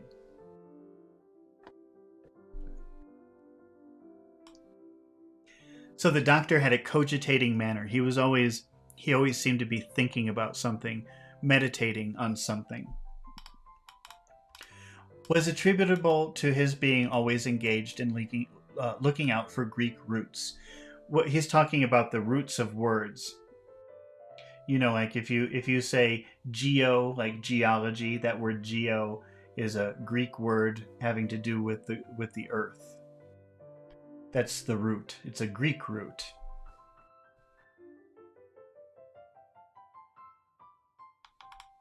Which, in my innocence and ignorance, I suppose to be a botanical furor on the doctor's part. But the other word for root is what? Let's see, in case you don't know. Root could mean like the origin or like the small part of a word and where it comes from. But also, roots are the bottoms of plants, in case you don't know that. So when Davy first learned that Dr. Strong was always thinking about Greek roots, he thought, Greek roots? He's thinking about plants or flowers? No, he's thinking about the origins of words.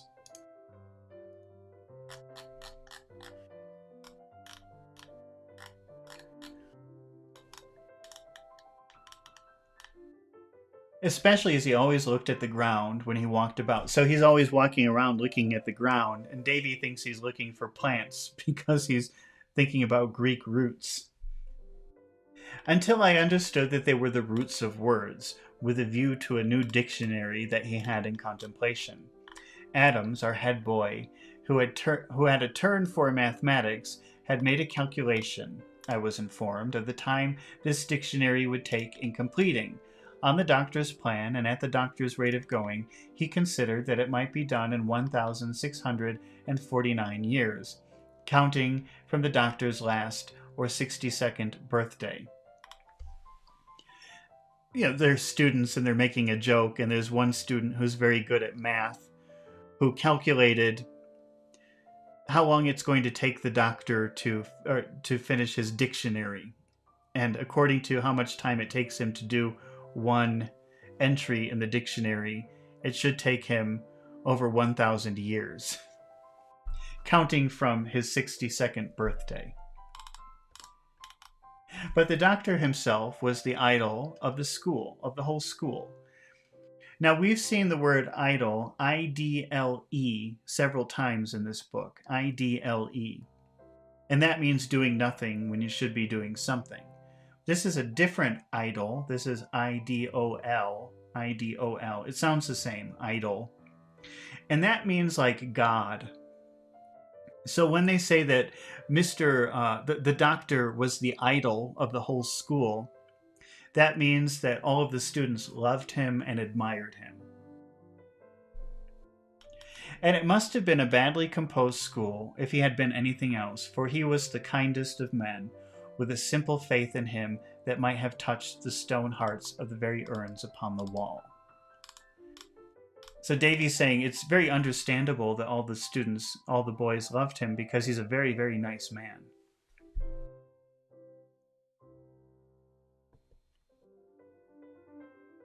As he walked up and down that part of the courtyard, which is at the side of the house, with the stray rooks and jackdaws looking after him with their heads cocked slyly. To cock your head is like this. So to cock your head, that's what an animal would do if they're looking at something they're suspicious. That's cocking your head. As if they knew how much more knowing they were in worldly affairs than he. If any sort of vagabond could only get near enough to his creaking shoes to attract his attention. A vagabond is a person who travels from place to place. They don't have money or a home, kind of like a homeless person, but they usually travel from one town to another town. That's a vagabond. If any vagabond could only get near enough to his creaking shoes to attract his attention to one sentence of a tale of distress, that vagabond was made for the next 2 days. So if any vagabond could get close enough to Dr. Strong to tell their story of why they needed money, he would give them a generous amount of money so that for the next 2 days they wouldn't have to worry about finding food or water or something like that. It was so notorious in the house that the masters and head boys took pains to cut these marauders off at angles. So the vagabonds know this. They're always trying to find him because they know that he will give them a lot of money. So the students, and they know how kind he is. The people who work at this school and the students know that he's so kind that he would give them all the money he had. So they try to keep these people away from finding him.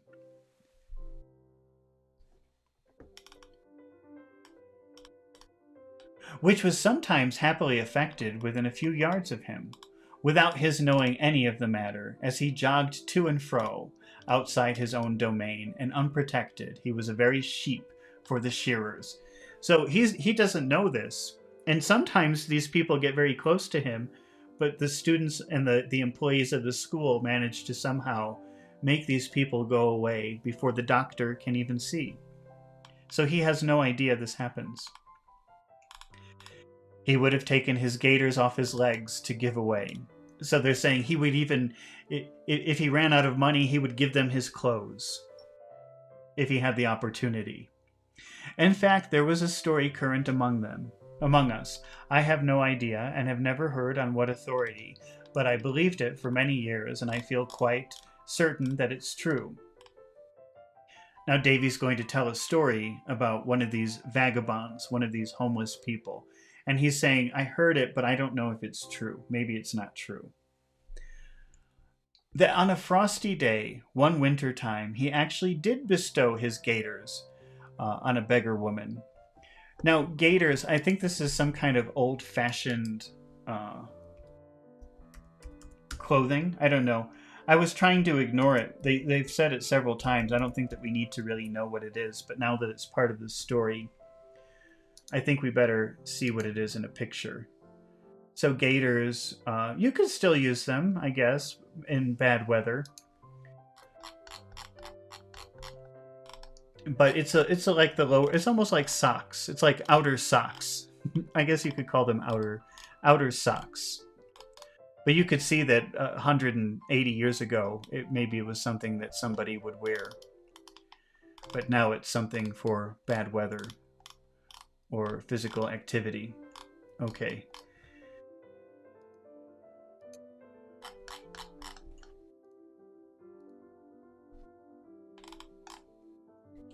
That frosty day, one winter time, he actually did bestow, that means give. He actually did give his gaiters on a beggar woman. He bestowed his gaiters on a beggar woman, who occasioned some scandal in the neighborhood by exhibiting a fine infant from door to door, wrapped in those garments, which were universally recognized, being well known in the vicinity of the cathedral.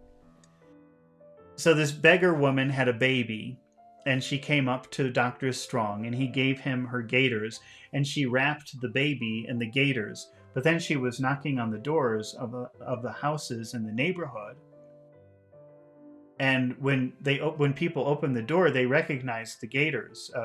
Those were obviously Dr. Strong's, and that made people suspicious or angry because they thought maybe she stole them. The legend added that the only person who did not identify them was the doctor himself, who, when they were shortly afterwards displayed at the door of a little second-hand shop of no very good repute, where such things were taken in exchange for gin, was more than once observed to handle them approvingly, as if admiring some curious novelty in the pattern, and considering them an improvement of his own. So people saw people recognized it. They didn't do anything, of course, but it was, a strange experience to see that. And eventually, do you remember what a pawn shop is? We've talked about pawn shops several times. If you're desperate for money, you go to a pawn shop to if you have something valuable, let's say your computer. You can go to the pawn shop with your computer and they will give you money for it. It won't be a lot of money. It will be very little money, actually, because they'll try to resell it and make a profit, make more money. But that's what a pawn shop is. You go there if you're desperate for money and you sell your belongings, but for a very small amount of money. And later, those same gaiters were found in a pawn shop. The Dr. Strange actually saw them in a pawn shop. And Davy says it's a pawn shop known for paying in gin. So you go and you bring an item, they don't give you money, they give you some gin, which is a very strong alcohol. And everybody in the neighborhood knew that they were his, but Dr. Strong, when he saw them, he looked at them and thought, oh, these are better than mine. And without even thinking that they were his. Maybe he knew that they were his, but he didn't say so. He just admired them in the window. It was very pleasant to see the doctor with his pretty young wife. He had a fatherly, benignant, there's the word benign, which means like kind or friendly or good. I've never seen benignant before, but something tells me you should probably pronounce the G. Although you wouldn't pronounce it if you were saying benign. Let's see what the pronunciation of benignant is. Don't use it. I don't think anybody uses that word anymore. Let's see. Benignant. Yeah, benignant. Okay. Let's see. He had a fatherly, benignant, like kind, way of showing his fondness for her. Well, actually, maybe it means harmless. If you think about if he's 60 and she's 20 or 18 or whatever she is, you might think of him kind of like, ooh, my wife. But Davy didn't get that kind of impression from him. Instead, he seemed harmless, like he loved her in a fatherly sort of way. He didn't have that creepy vibe, is what he's saying. Which seemed in itself to express a good man. I often saw them walking in the garden where the peaches were, and I sometimes had a nearer observation of them in the study or the parlor.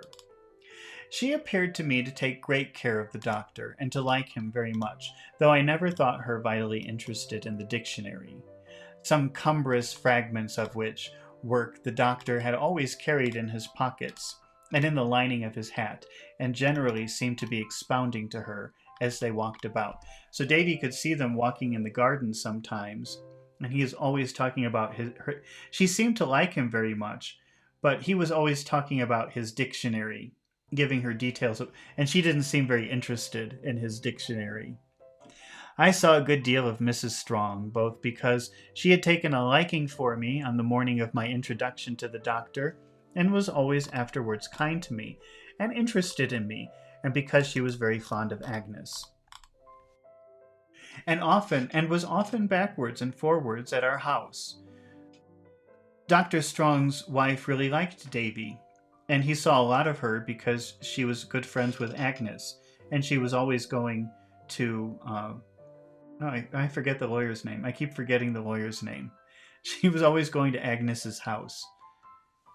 So he saw Dr. Strong's wife a lot. There was a curious constraint between her and Mr. Wickfield, I thought, of whom she seemed to be afraid, that never wore off. So, but in Mr. Wickfield, Agnes's father's presence, in Mr. Wickfield's presence, she seemed very uncomfortable. And she always seemed like that. They never got to be very friendly, even though she was very good friends with his daughter. When she came over there of an evening, she always shrunk. This is shrinking, become small. She always shrunk. from accepting his escort home. So he said, "Let me take you home." "No, thank you." And ran away with me instead. She preferred Davy to take her home. And sometimes, as we were running gaily across the cathedral yard together, expecting to meet nobody, we would meet Mr. Jack Maldon, who was always surprised to see us. Mrs. Strong's mamma was a lady I took great delight in. Her name was Mrs. Markleham, but our boys used to call her Old Soldier on account of her generalship and the skill with which she marshaled great forces of relations against the doctor. So remember that Dr. Strong's wife comes from a very poor family, and they're always coming to him trying to get money from him.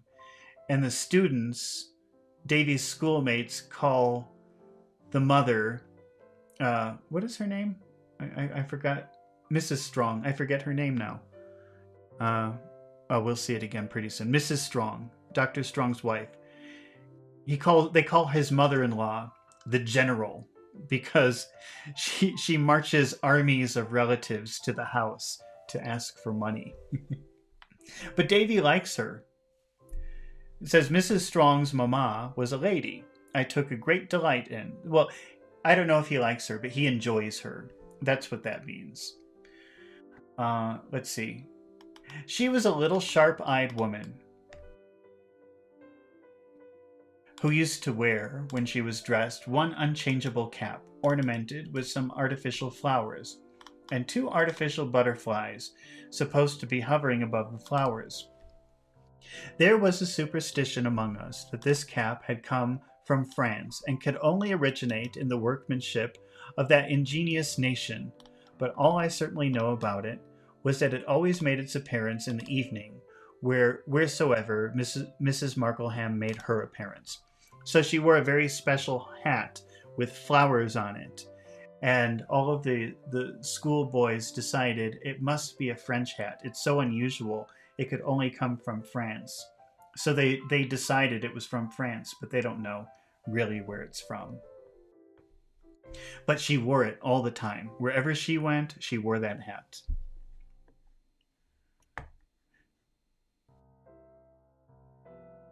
Let me start. But I always certainly know that it is, and it always made its appearance of an evening, wheresoever Mrs. Markleham made her appearance. That it was carried about to friendly meetings in a Hindu basket that made butterflies, that the butterflies had the gift of trembling constantly, and that they improved the shining hours of Dr. Strong's expense, like busy bees. Well, she kept the hat in a basket, but I'm not really sure about why he's talking about... Okay, so there are artificial flowers and 2 artificial butterflies. There's fake flowers and fake butterflies in the hat. Those are the butterflies he's referring to. The butterflies had the gift of trembling constantly, so they're always moving, and they had improved the shining hours of Dr. Strong's expense, like busy bees. So it was entertaining to watch her because the flowers and the butterflies moved in her hat. They're not real, they're fake, but they're bouncing around, moving around. I observed the old soldier not to adopt the name disrespectfully to pretty good advantage on a night which it made memorable to me by something else I shall relate. It was the night of a little party at the doctor's, which was given on the occasion of Mr. Jack Maldon's departure for India. Seems like Dr. Strong finally found a position, a job for his wife's cousin, and now Mr. Maldon is going to India. So they're having a going away party for him.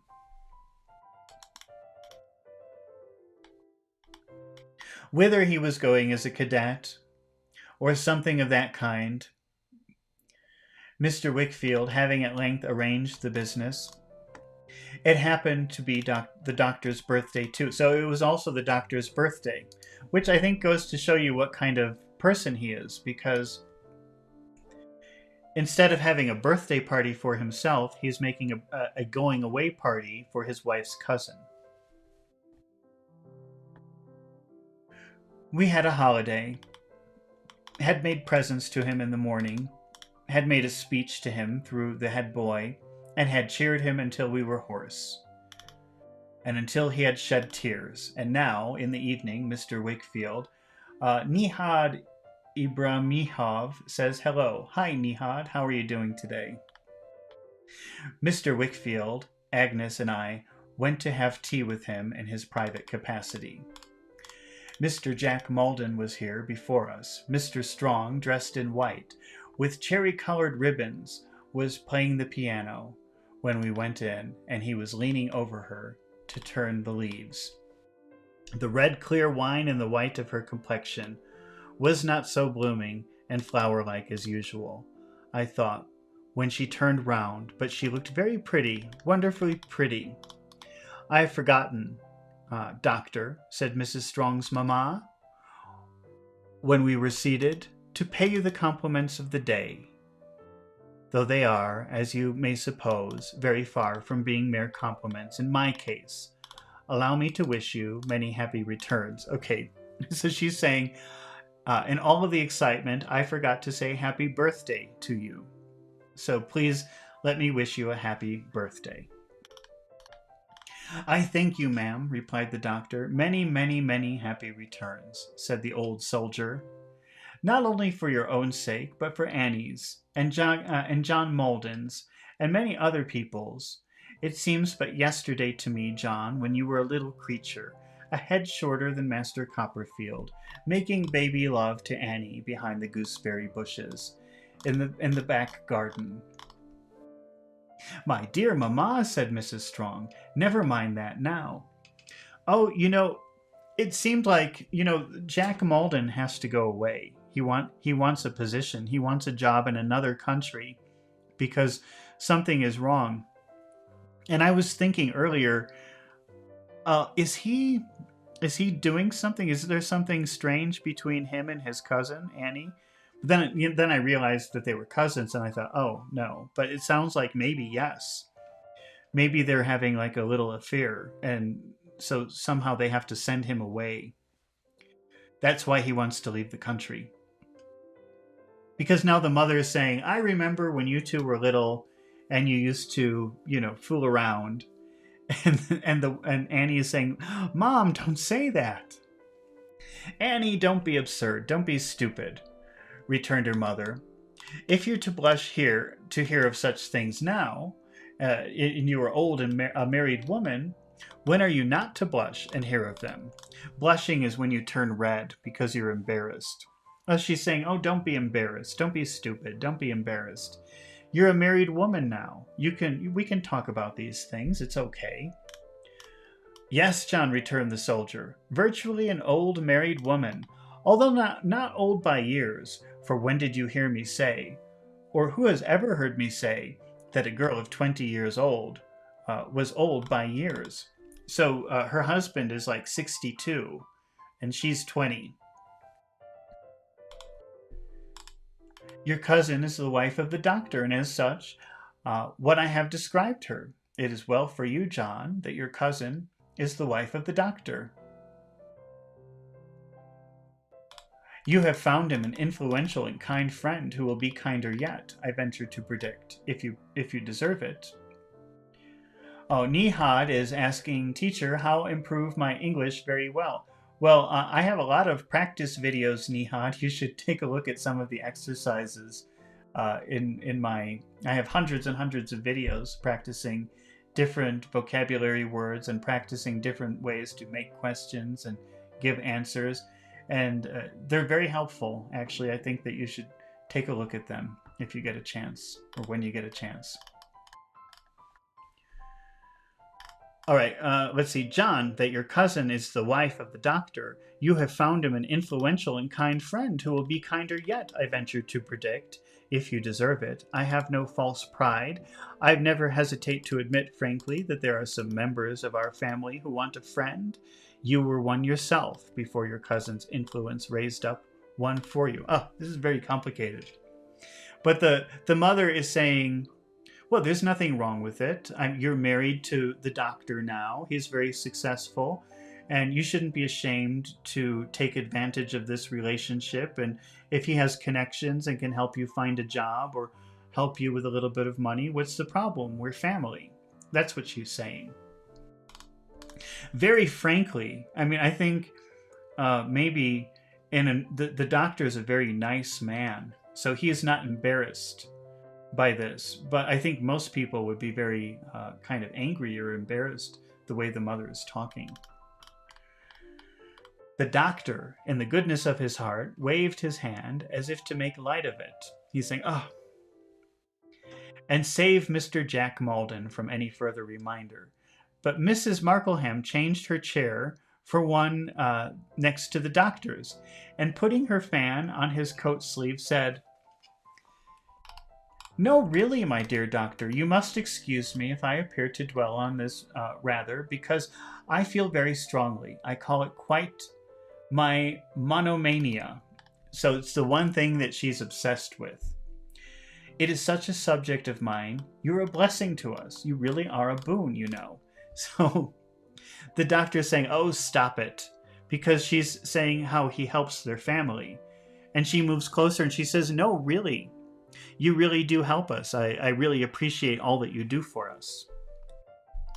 Nonsense, nonsense. No, no, I beg your pardon, retorted the old soldier.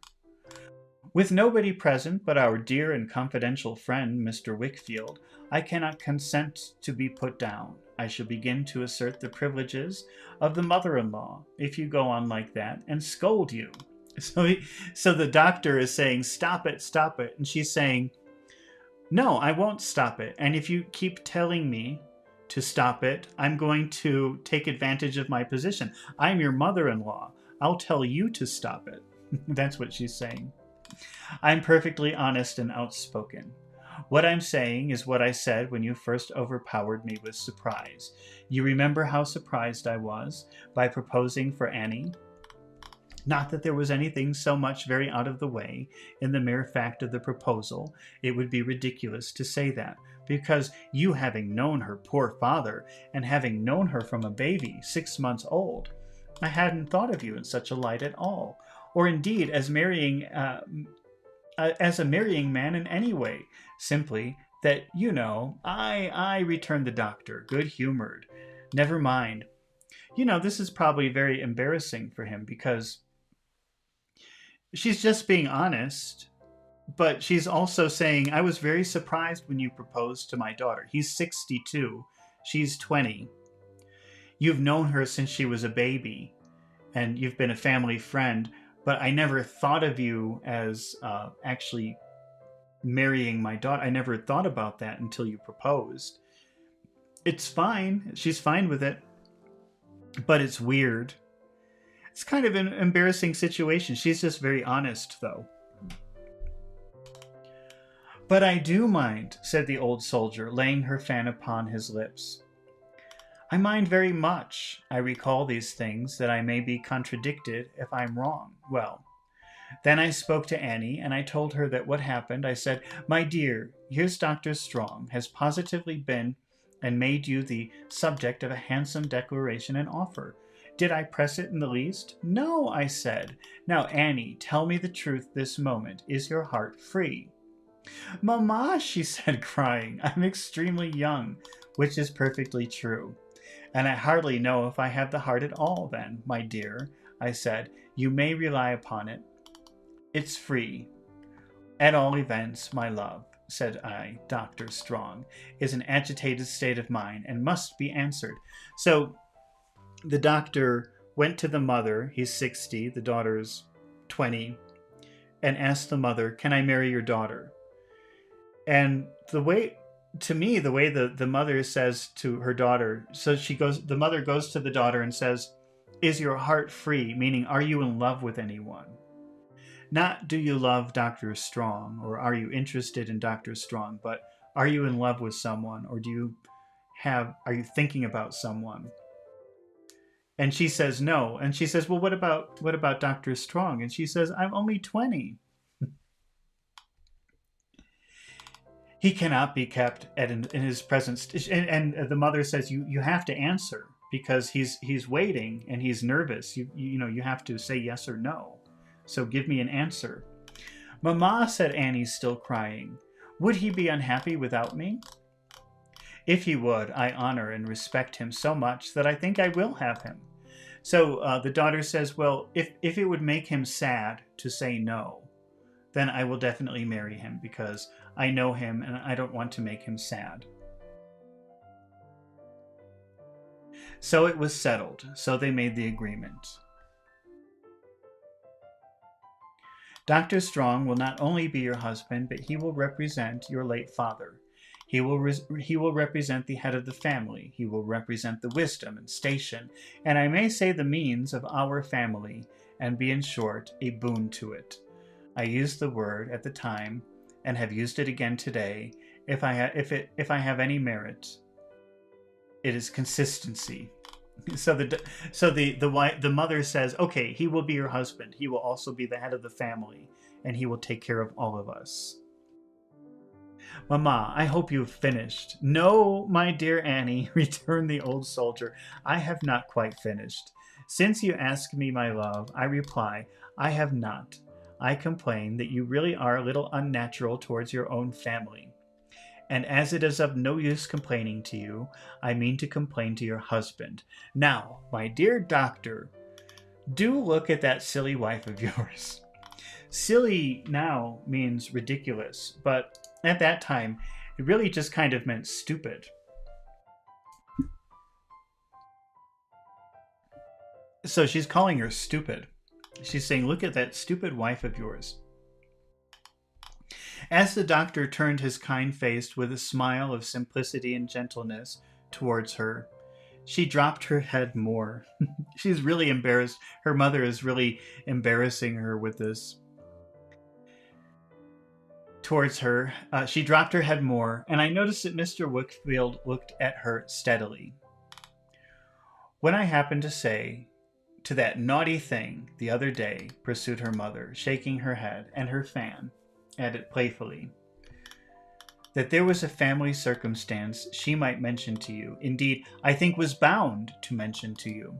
She said that to mention it was to ask a favor, and that as you were too generous, and as for her to ask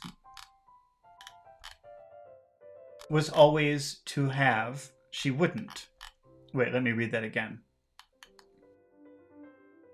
Well, first of all, before I read it again, the mother, earlier, a few days ago, the mother was saying, ask your husband for something.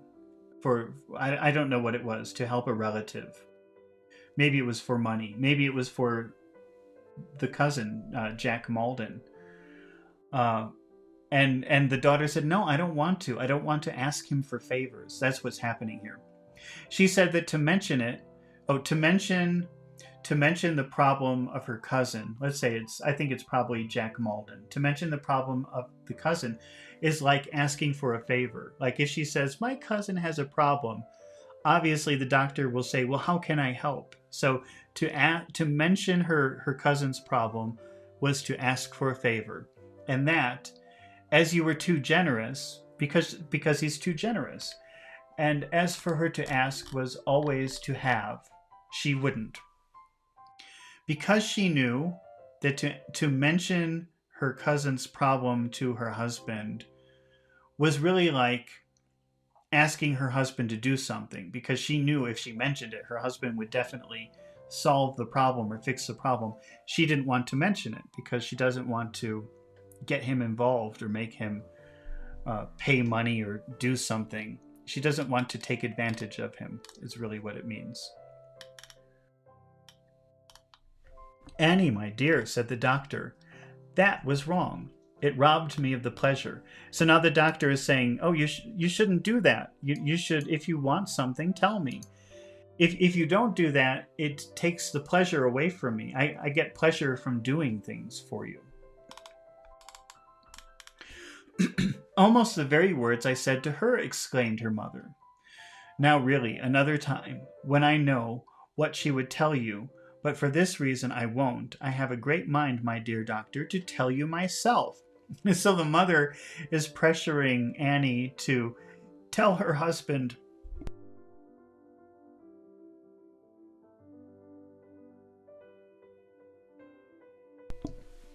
The mother is pressuring her husband, is pressuring her daughter to tell her husband all of these problems of the family so that he'll fix them. And the wife is saying, no, I'm not going to do it. So the mother is saying, I'll do it. I shall be glad if you do, returned the doctor. So the doctor is saying, yes, tell me, I want to help. Shall I? Certainly. Well then, I will, said the old soldier. That's a bargain. And having, I suppose, carried out her point, she tapped the doctor's hand several times with her fan, which she kissed first, and she returned triumphantly to her former station. Some more company coming in, among who were the two masters and Adams, the talk became general, and it naturally turned on Mr. Jack Maldon and his voyage, and the country he was going to, and his various plans and prospects. He was to leave that night after supper in a post-chaise for Gravesend, where the ship in which he was to make the voyage lay, and was to be gone unless he came home on leave or for his death. I don't know how many years. So Jack Maldon is leaving that night, and he's supposed to be leaving forever. I recollect it was settled by general consent that India was quite misrepresented country, and had nothing objectionable in it but a tiger or two, or a little heat in the warm part of the day. For my own part, I looked on Mr. Jack Maldon as a modern Sinbad, and pictured him at the bosom friend of all the Rajas in the East, sitting under canopies, smoking curly golden pipes, a mile long, if they could be straightened out. So Davy's imagining this kind of storybook life in India, like going away and sitting under canopies and smoking long pipes and wearing clothes with sitting with Rajas and Okay, Mr. Strong was a very pretty singer, as I knew, often heard him singing by herself. Mrs. Strong was a very pretty singer, as I knew, who often heard singing by herself. But whether she was afraid of singing before people or was out of voice that evening, it was certain that she couldn't sing at all. She tried a duet once with her cousin Maldon, but couldn't so much as begin, and afterwards, when she tried to sing by herself, although she began sweetly, her voice died away on a sudden, and left her quite distressed. With her head hanging down over the keys, the good doctor said that she was nervous, and to relieve her, proposed a round game at cards, of which he knew as much as the art of playing the trombone. Okay, there's a lot of information here. Davy has heard Annie singing before, when she's alone, and she has a beautiful singing voice. But they tried to sing some songs that evening, and she couldn't sing for some reason. First, she tried with her cousin to sing a duet. That's a song where two people sing together, and she couldn't do it. But then she tried to sing a song alone by herself, and she couldn't do it. The doctor said that she was nervous. That was the reason she couldn't sing.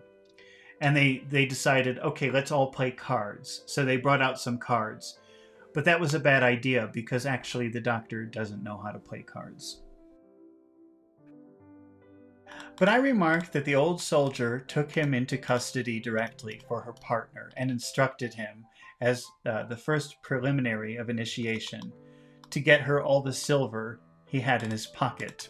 So the mother-in-law makes the doctor her partner. Well, I don't see how that would make her money. And Davy's suggesting she did that to get more money. Like maybe to cheat him? I don't know. But how could that be if, oh, maybe they were playing 2-on-2, 1-on-1, I guess? Let's see. We had a merry game, not made the less merry by the doctor's mistakes, of which he committed an innumerable quantity, in spite of his watchfulness of the butterflies, and to their great aggravation. So the mother-in-law is wearing this hat with flowers on it and butterflies. So she gets angry every time he makes a mistake because they're a team, they're working together. So every time she gets angry, what are you doing? The butterflies move around too. And so it looks like the butterflies are also angry. Mrs. Strong had declined to play on the ground that she was not feeling well, and her cousin Malden had excused himself because he had some packing to do. It sounds like they're having an affair.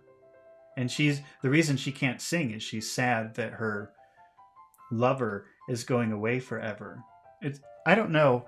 I mean, I've read this book. Well, I've listened to the audiobook many times, and I think I've seen movie adaptations, but I've never paid attention to these side characters. So I know that there's some other extra drama going on, but I don't know. I'm always listening to it in the background, and I've never noticed this detail before, that there's this weird uncomfortableness between the cousin and the wife. I guess when we finish the book, we'll know for sure. Let's see.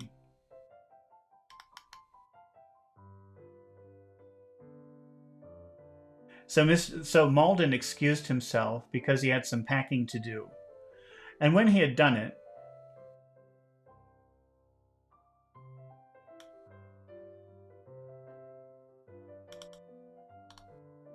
oh, sorry, I got lost. Let me try that again.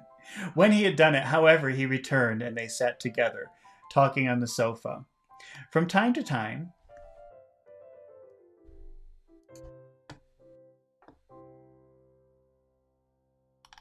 oh, I'm getting tired. This is a long paragraph. I keep getting distracted. Okay. Yeah, I'm just going to take a 1-minute break because I don't know how much more time is left on this. And when I get back, we'll be fresh. So let's just take a little break.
Okay, maybe now I can concentrate a little bit better. Have to move around for a minute. All right. Let's see. Mr. Strong had declined to play on the Mrs. Strong had declined to play on the grounds of not feeling very well. So Mrs. Strong said, "I don't want to play. I don't feel very well." And her cousin, Malden, had excused himself because he had some packing to do. When he had done it, however, he returned, and they sat together talking on the sofa. From time to time, she came and looked over at the doctor's hand. So when you're holding cards, you have the cards here. That's a hand of cards. So sometimes his wife, sometimes she was sitting on the sofa talking to her cousin who was going away that night. And sometimes she would get up and look at her husband's hand to see what kind of cards he had.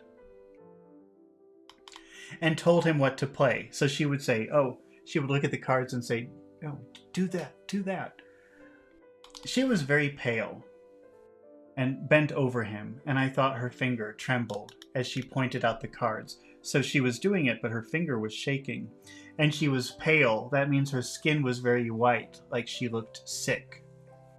So it really does seem like there's maybe some kind of relationship between her and her cousin. And she's pretending to be happy, but really she's sad that her cousin is going away because they have something funny going on. But the doctor was quite happy in her attention and took no notice of this, if it were so. So the doctor didn't notice. He thought everything was wonderful. After supper, we were hardly so gay. Gay means happy. So after supper, the mood or the feeling in the room wasn't so happy anymore. Everyone appeared to feel that parting of that sort was an awkward thing, and the nearer it approached, the more awkward it was. So awkward means like uncomfortable. People, at the beginning, they were playing cards and having fun and having dinner, but after dinner, the party was starting to end, so people were starting to feel uncomfortable because this was a going away party, and Jack would be leaving maybe forever, and so people were starting to feel a little bit sad. Awkward means uncomfortable. The more awkward it was, so the closer the more the party was getting closer to the end, the more uncomfortable people became. Mr. Jack Malden tried to be very talkative, but was not at his ease and made matters worse. And they were not improved, as it appeared to me, by the old soldier who continually recalled passages of Mr. Jack Malden's youth. So the mother kept talking about, "I remember when you were a child and you did this and you and your cousin did that." And that didn't make any difference. It still made people sad and uncomfortable. The doctor, however, who felt, I'm sure, that he was making everybody happy, was well pleased and had no suspicion, but they were all the utmost height of enjoyment. "Annie, my dear," said he, looking at his watch and filling his glass, "it is past your cousin Jack's time. We must not detain him, since time and tide are both concerned in this case. Wait for no man." So the doctor is saying he has to go. He's going to be late. If he misses his boat, they're not going to wait for him. "Mr. Jack Malden, you have a long voyage and a strange country before you, but many men have had both, and many men will have both to the end of time. The winds you are going to tempt have wafted thousands upon thousands to fortune, and brought thousands upon thousands happily back." "It's an affecting thing," said Mrs. Markleham. "However it's viewed, it's affecting. To see a fine young man whom one has known from an infant going away to the other end of the world, leaving all he knows behind and not knowing what's before him. A young man really well deserves constant support and patronage," looking at the doctor who makes such sacrifices. So they're starting to say goodbye to him. "Time will go fast with you, Mr. Jack Malden," pursued the doctor, "and fast with all of us. Some of us can hardly expect, perhaps, in the natural course of things, to greet you on your return. So the doctor is saying, I might be dead when you come back. The next best thing is to hope to do it. And that's my case. So the doctor is saying, I only hope I live to see you return. I shall not weary you with good advice. You have long had a good model before you in your cousin, Annie. Imitate her virtues as nearly as you can. Well, I think the chapter is almost over, which is good because I'm starting to make a lot of mistakes when I'm reading. Oh boy. Okay. Mrs. Markleham fanned herself and shook her head. Farewell, Mr. Jack, said the doctor, standing up, on which we all stood up. A prosperous voyage out. A thriving career abroad. To thrive means to do a good job, to grow, to become better. It could mean to become richer, I think is what they mean in this case. When you thrive, what he means here, I hope you thrive, means I hope you make a lot of money. I hope you grow in your career. And a happy return home. We all drank a toast and all shook hands with Mr. Jack Maldon, after which he hastily took leave of the ladies who were there and hurried to the door, where he was received, as he got into the chaise, with a tremendous broadside of cheers discharged by our boys who had assembled on the lawn for the purpose. So as they were leaving the doctor's house, even the boys came out from the school and said goodbye to Jack as he left. I don't think that they knew him. That's kind of a nice goodbye.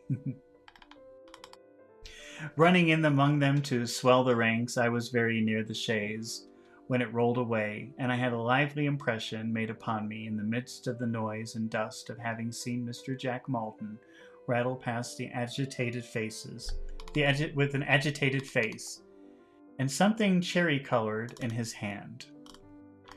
So an agitated face, that means he's not happy. He's annoyed, something like that.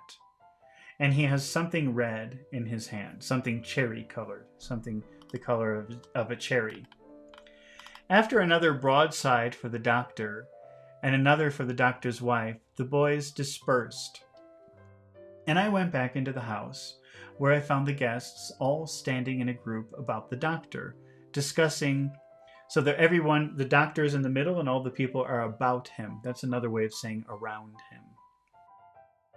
Discussing how Mr. Jack Maldon had gone away, and how he had borne it, and how he had felt it, and all the rest of it. In the midst of these remarks, Mrs. Markleham cried, "Where's Annie?" No, Annie was there, and when they called to her, no, Annie was there, and when they called to her, no Annie replied. But all pressing out of the room in a crowd to see what was the matter, we found her lying on the hall floor. There was great alarm at first, until it was found that she was in a swoon, and the swoon was yielding, to the usual means of recovery. A swoon, well, we better get like an official definition of this. I have an idea, but I don't trust my own definition. Swoon. To faint, extreme emotion. Yeah, so she was having an extreme emotion. So everybody was in one room talking about what had just happened, that Jack Maldon, the cousin, had gone away. And then the mother-in-law realized, oh, where's Annie? And then they look in the hallway and she's on the floor. Everybody was very alarmed until they realized that she was in a swoon. She was just feeling a lot of strong emotions. The doctor lifted her up, her head upon his knee, put her curls aside with his hand, and looking around, poor Annie. She's so faithful and tender-hearted. It's the parting from her old playfellow and friend, her favorite cousin, that has done this. I think he was more than her cousin and playfellow. It's a pity. I'm very sorry. When she opened her eyes, and saw where she was, and that we were all standing around her, she arose, with assistance, turning her head, as she did so, to lay it on the doctor's shoulder, or to hide it, I don't know which. So when she got up, she put her head on the doctor's shoulder, and Davy saying, I don't know if it was because she was weak, or was she hiding something? We went into the drawing room to leave her with the doctor and her mother, but she said it seemed that she was better, and that she had been since morning, and that she would rather be brought among us. So they brought her in, looking very white and weak, I thought, and sat on the sofa. Annie, my dear, said her mother, doing something to her dress, see here, you've lost a bow. Will anybody be so good as to find a ribbon, a cherry-colored ribbon? Now remember, when the cousin was leaving, Davy saw something cherry-colored in his hand, so he took Annie's ribbon with him. They're more than cousins. It was the one that she had worn at her bosom. This is the bosom. So she had a little ribbon. Oh, actually, that's a word I should show you.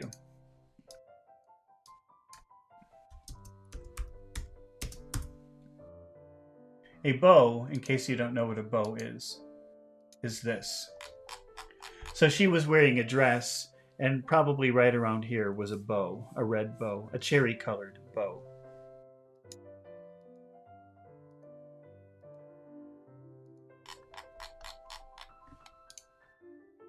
And now the mother is saying, please, everyone, look for this bow.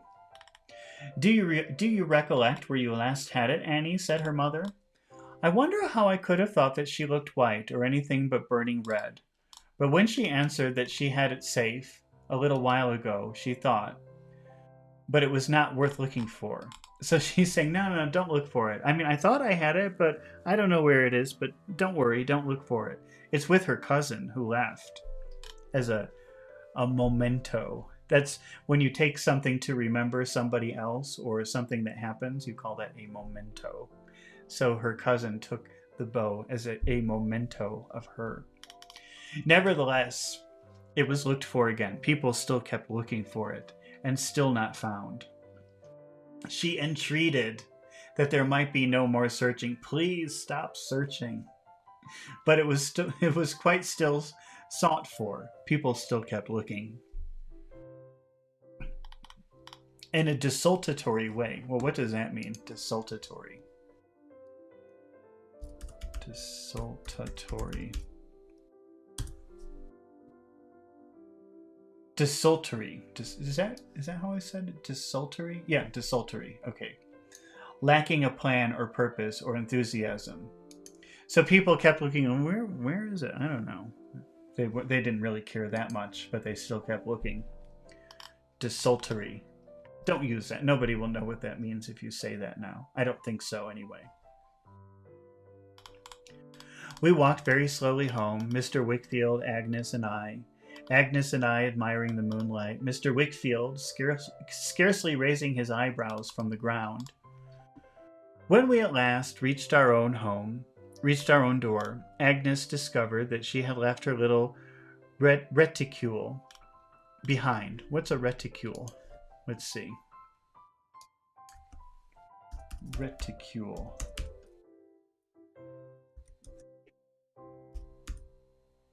Reticule. Purse. It's a purse. I've never heard that before. Don't use that. Where's my reticule? People will say, you're what? Okay, let's see. Where did we stop? She delighted to be of any service, I ran back to fetch it. Fetch means go and get something. So Davy said, I'll go get it, and he ran back to Dr. Strong's house. I went into the supper room where it had been left, which was deserted and dark. There was nobody in the room. But a door of communication between that and the doctor's study, where there was a light, being opened, I passed on there to say what I wanted and to get a candle. So Davy went into the room where Agnes left her purse, but it was very dark. And he noticed that Dr. Strong's office, the door was open, and he went in there saying, "I'm looking for Agnes's purse. Can I have a candle?" The doctor was sitting in his easy chair by the fireside, and his young wife on a stool at his feet. The doctor, with a complacent smile, was reading aloud some manuscript, explanation or statement of a theory about that interminable dictionary. Remember, interminable means never ending. Terminate means finish. You've seen that word. And interminable, that means not finished. You can't finish it. So the never ending dictionary, the dictionary that never ends. He's always writing it. And she was looking up at him, but with such a face as I never saw. It was so beautiful in its form. It was so ashy pale. It was so fixed in its abstraction. It was so full of wild sleepwalking, dreamy horror of I don't know what. So I kind of imagine she doesn't have an expression on her face. It's kind of like this. Something like that, I guess. I mean, that seems to be, because he's calling it, what did he call it? Sleepwalking, dreamy horror. So sleepwalking, like she's not really awake or aware of what's happening. But also horror, something bad, like. But the doctor is sitting there very happily reading, and the girl is sitting there. His wife is like, I don't know, something like that. Weird scene. The eyes were wide open, and her brown hair fell into two rich clusters on her shoulders, and her white dress, disordered by the want of the lost ribbon. Distinctly, as I recollect her look, I cannot say of what it was expressive. So Davy's saying it was a weird look. I don't know what she was feeling. It was a very strange expression on her face. I cannot even say what it was expressive, what it is expressive of now. So even now that he's an adult writing it, he still doesn't know what that was that he saw in her face that night.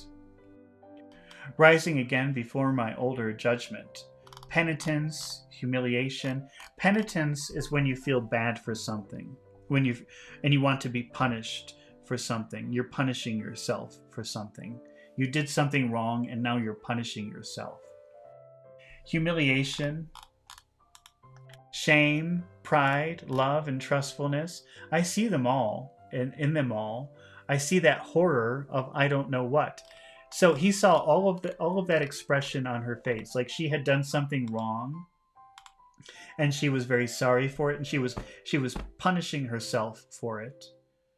I don't know what that kind of facial expression would look like. Humiliation, like so she did something, and people saw that she did it, and knew that she did it, and it was wrong. So she felt bad that people saw her doing something wrong. Shame, she felt bad because she did something wrong. Pride, she felt proud of something. I don't know what. Love and trustfulness, I see them all, and in all, I see that horror of I don't know what, but also this look of horror, like fear or something afraid. My entrance and my saying what I wanted roused her. So Davy came in and said, Agnes forgot her purse. Can I have a candle? And suddenly she was back to normal. It disturbed the doctor too, for when I went back to replace the candle I had taken from the table, he was patting her on the head in a fatherly way and saying he was a merciless drone to let her tempt him into reading on, and he would have her go to bed. So when he came back to return the candle, thanks, here's the candle, he was saying, go to bed. You should go to bed. But she asked him in a rapid, urgent manner to let her stay, to let her feel assured. I heard him murmur some broken words in this effect. So she said, no, let me stay. I want to stay. And she was in his confidence that night. And as she turned again towards him after glancing at me as I left the room and went out the door, I saw her cross her hands upon her knee and look up.